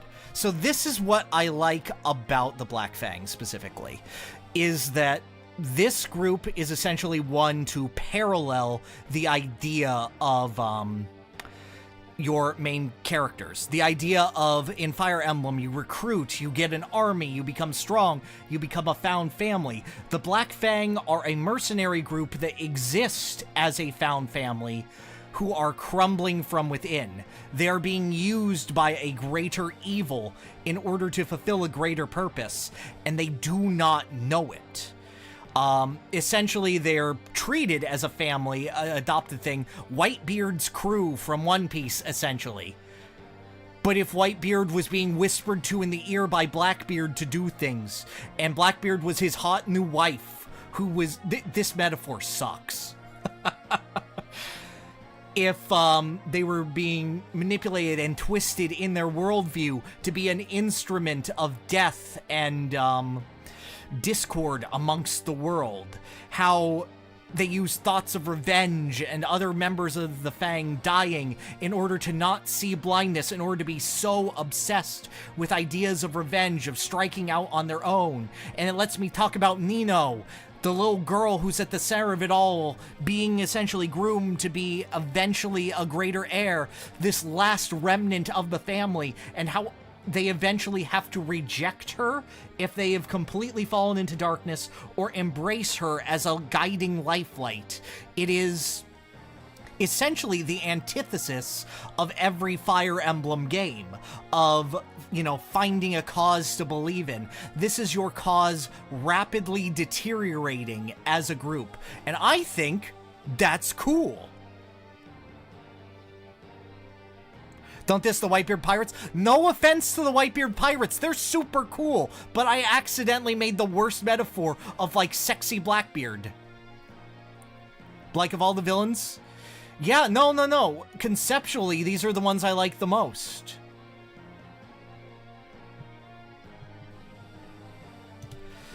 For a Fire Emblem rep, that's who I would want. Like, I understand that Leon is a better character writing-wise, but there are other characters who I'd rather see in that spot doing what he did. I would rather have a character like Count Bleck, like Luca Blight in that spot. The Black Fang are unique because I tie them directly to the ideas of Fire Emblem as a series, gameplay-wise. Okay, so I was told Torna. I don't know anything about Xenoblade Chronicles 2 as a story. I know nothing about this. This is me sitting here going, sell me. I want to know. Seduce me. In Torna Country, I was told Torna was a group, and the group in this was it. I've played Xenoblade Chronicles 3. You don't want to hear me cover Xenoblade Chronicles 3. However, I really want to know. Torrents of both the country and that group. It's about the group. I was told that the group specifically was who was nominated. Malice is really cool. You have nice hair? I don't. I mean, length? Yes. Here? Thinning. Dying. Terrible. I think it'll be funny to vote based when you have no horse in the race. I don't have a horse in the race. Count Bleck, but anime, essentially. Okay. Malos and Jin. Probably asking about Malos and Jin. Vanilla's AFK, sadly. Okay. Sad man. Sad man, okay. But group after it fell because they struck it down. Okay. Okay, so this is a group on the fall versus a fallen group. Did an Ace Attorney villain get on the bracket? Yes.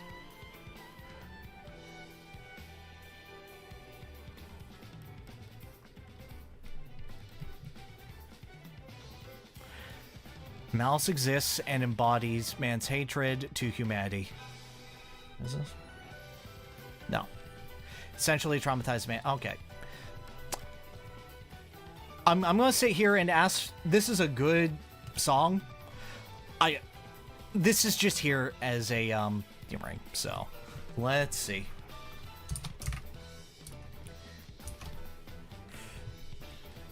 I more want to learn about this one than anything.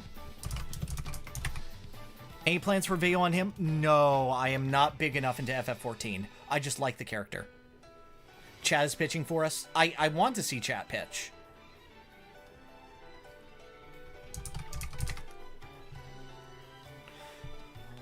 Alright, it's not Steve Karnia. Alright. Go ahead. Let me see it. There's a lot of steps to Jin and Malice I specifically can't talk about. Alright. Did any Danganronpa villains get suggested? No. Well, no. Go ahead. Go ahead. You have time to pitch. We're only voting. Go ahead and make the pitch. There is no set time for the poll. Thank God. I've had the idea of a Celestia Ludenberg video in my head. Don't tempt me out of spite. Mouse is very memeable. Is the Shadow Lord here? No, the Shadow Lord is not here. Even with no pitch, Torn is winning. I mean, barely.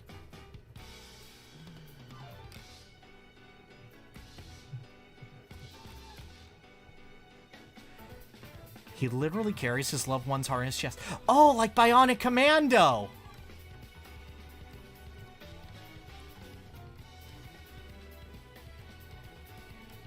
Biting the Shadow Lord. Oh, Shadow Lord, Shadow Lord.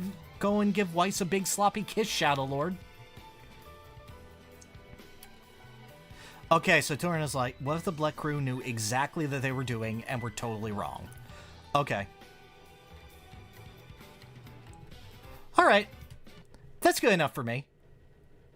I don't think this is getting all the way. I wanted to see people's reaction. It wasn't as much as I thought. Yeah, the belief that there's no hope for the world. Okay. Yeah, I'm going to give it to Torna.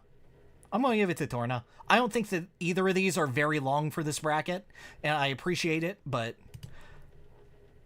I wanted to see. 50-50 split. Literally by a vote, I think. I think it was 26 to 25. All right. This is Clockwork from Sly Cooper.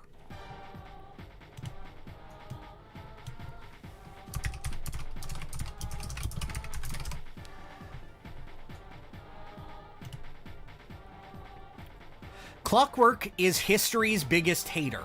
He is a legacy villain who has fought the Slice family, the Cooper clan, for generations, who hated them so much that he replaced his body entirely with a machine. Oh, there's a 30-minute video on him. Okay.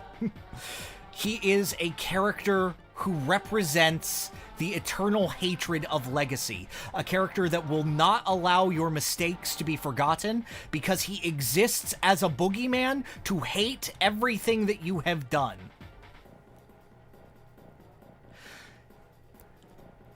Clockwork is essentially a character who far outlives his appearances in the series. He essentially goes away after the first game, but it is his designs, his ideas that inspire other villains. It is his hatred that marks the flames of everything. It is the idea that, like, thieves on the run looking for justice will always have someone worse to answer to. He is the creeping shadow of consequence, of not the law, but of just other people who are in the wrong looking to wrong you back. He is the terror that flaps in the night. I too saw a BMAS retrospective for Sly Cooper. I don't even remember his Sly 1 retrospective. Sign for Hatred, there's the title. Yeah, no. He's a fantastic hater. He leaves a permanent mark. Ridley is also long dead, but still haunts the series. No, he keeps coming back. I'm not nearly as interested in Ridley. Alright, who we got? So this is...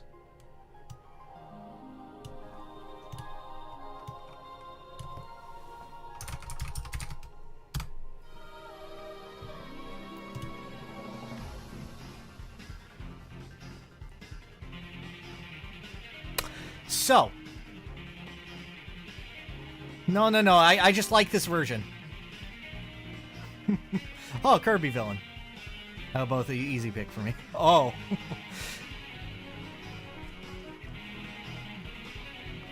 So, Magolor. I will say, initially, I wasn't that big of a fan of Return to Dreamland, but here is a character who is introduced as a traitor, and whose entire thing is finding success off of others. A character who tricks Kirby, who wants him to let him get what he wants. Magolor isn't necessarily evil because he is cruel to Kirby, but because he is an opportunist. And he is an opportunist who gets significantly way in over his head. And after he has been damned, after he has been consumed by power and greed, after he has been a slave to the Master Crown's whims, his entire existence afterwards is a path of redemption, is a path of realizing how battered and beaten he had become, of realizing that how wrong his life's ambitions were, and trying to make it up, and playing it up as a joke, of earnestly having a dream and giving everything to pursue it, and it being an innocent dream. Magolor is the story of an earnest idiot.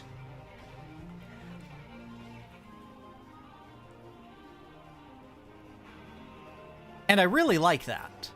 His epilogue truly redeems him. Yes, he is the opportunity to gain redemption from one's actions. He is not necessarily an innocent Kirby villain, but one of more innocent intentions than most go for, who has been dragged into a path that he can't possibly stop. He still invented microtransactions? They can be helpful at times. I think most of you know where this is going. I don't think my audience needs me to explain Kirby lore. Who's told that Kirby is gullible? Yeah, exactly.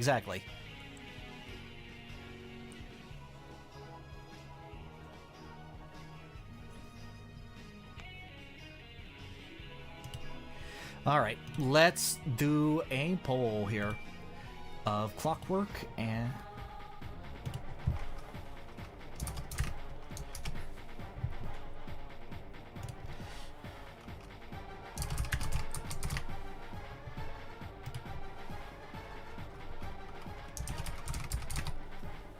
I am uninterested in doing a Ridley video. I will state that plainly now.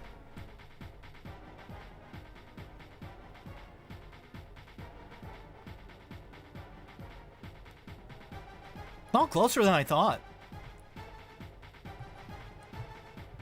Why'd you use Rainbow Curse music? I like this remix of it. I like this remix.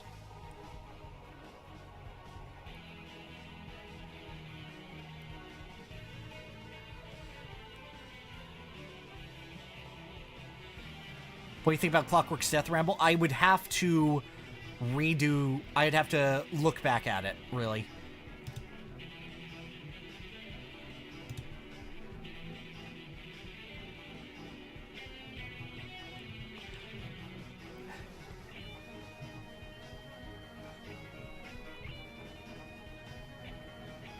Bring forth the deceptive egg. Realistically speaking, Magolor seems more likely to give AO even if he didn't win. Yeah, but, like, I'll actually do it. Like, soon.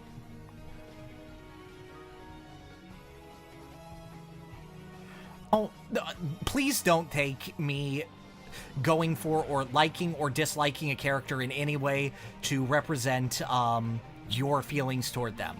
Your feelings are more valid than anything I could say about them.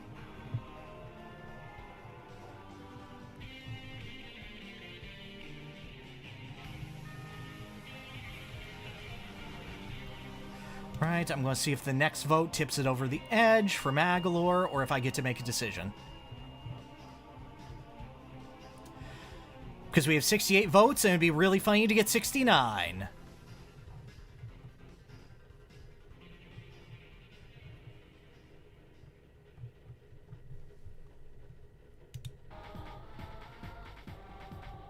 Or up to 70. All right.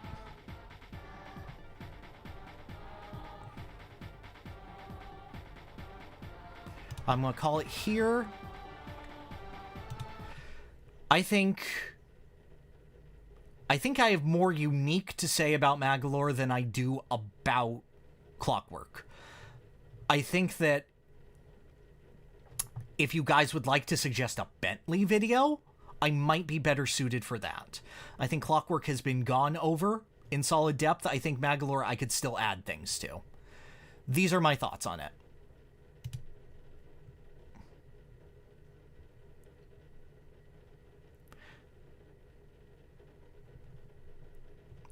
All right, let me see. Who we got now?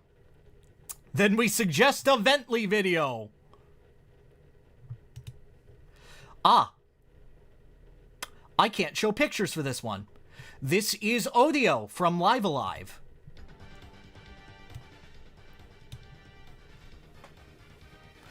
So, the idea of... So the idea of essentially Live Alive is that it is an RPG that takes place in 7 different time periods. Each of them ends with a boss who is a permutation of the name Odio. It's like there's Odi-Wan Lee, who are the others? The OD-10 operating system, Odio, the outlaw, famous outlaw, ODO, a massive T-Rex. It is an eternal force of hatred within the world that eventually gets put into one single point. The most beautiful thing about Live Alive is that I call it the first Greek tragedy of video games. A character who is so isolated from the world and has infinite pain, starting this endless cycle of death that reaches across the centuries, hoping that eventually a massive change will sweep around the world, and being defeated by heroes with one singular selfish goal in mind that will pursue that goal endlessly, who are incapable of seeing the big picture. Oh, someone's at the door. I will ignore them so that I may continue talking about Live Alive. It is a video that I'm concerned with how it will do, but I do think that it is an excellent and beautiful villain, and I'm one of Live Alive's original defenders. I feel the need to do it. I'm saying this to dodge as much spoilers as possible. I heard a doorbell. I also heard a doorbell. That's fine. It's just people who do a pest control thing. One of the favorite villains. He's great. I love this character. Who's he up against? Ah, this is Rugal Bernstein from The King of Fighters.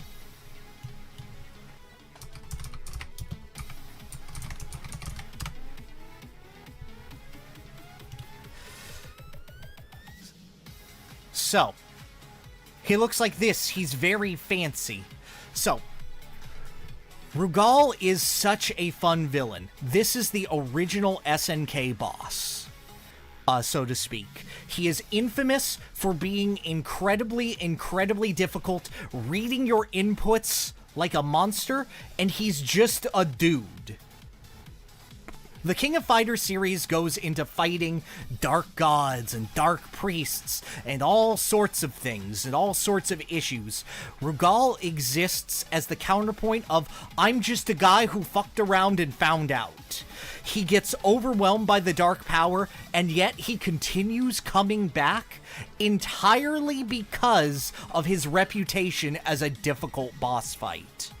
He is a character who is considered on par with Street Fighter's Akuma because of his legacy of difficulty.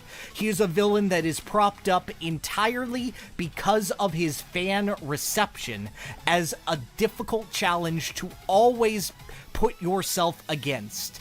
And what he starts as is essentially he is a guy who is going around most dangerous gaming the greatest fighters in the world and going, yeah, fight me. You're the best? Okay, cool. If you lose, I turn you into a trophy. There's Guile over there. I killed him and made him my trophy. Do you want to be my Guile trophy? Let's go. He is a villain expressed almost entirely through gameplay and difficulty, and I think that's super rad. He is banned in Mexico, true.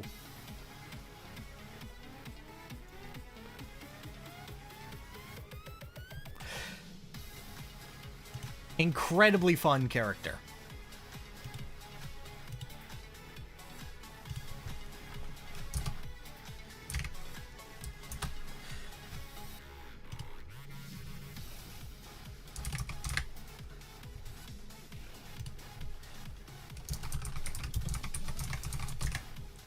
All right, there we go. Everyone go ahead and vote. Olio has more to talk about. He does, but like a Rugal video would be nice and trim and slim.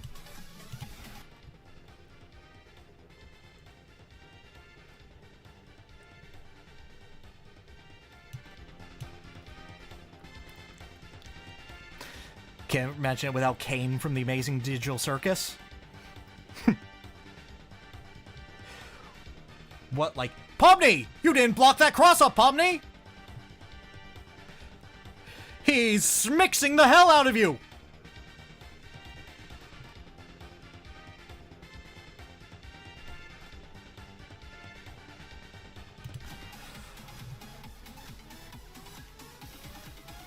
Pomni, his range on that anti-air is insane! Stop going to the air!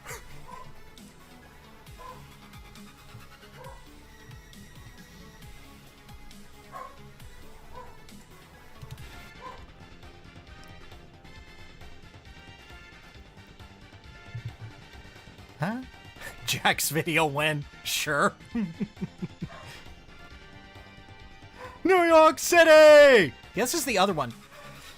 Yeah, this annoys me. It has more views than New York City, and it shouldn't. Pierre, we're so close to the end of round 1. I know! It only took 2.5 hours. Alright, yeah, no, that's Thunderous from Odio. We're ending the poll. We got it. What the dog doing? She hates whoever's at the door. Give me just a moment, please. Give me just a moment.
Sorry about that. My dog is old and blind. So if she senses something, she can't see it. No. I'm back. I needed 1 second. My dog is old and blind, so if she senses something, she doesn't know that it's gone. So I had to bring her inside. Here, baby. Come here. There you go, baby.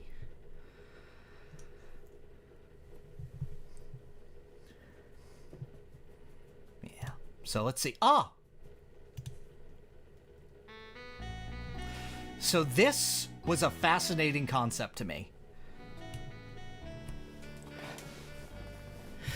This isn't necessarily... No, I can't lift her up. Her name is Layla. So this isn't necessarily just Godot. This is... Someone asked for a retrospective on all of the original trilogy's prosecutors. So I'm using Godot essentially to represent all of the prosecutors of the original trilogy. That is the evolution of, yes, Payne, Edgeworth, Von Karma, and Godot, and showing each way that each individual prosecutor challenges Phoenix Wright as an adversary. Edgeworth has enough for his own video. Yeah, but we can just discuss him as a prosecutor. He's entirely different as a prosecutor than he is as a complete character. The idea of Payne being this character who is essentially limited to, he has this one very specific idea of how to push you, and then the more that you push his buttons, he turns back on you. Von Karma, shutting you down in every which way. Edgeworth, essentially looking for the truth of the matter in every way he can. At first obfuscating it completely, and then going to turn his back on it.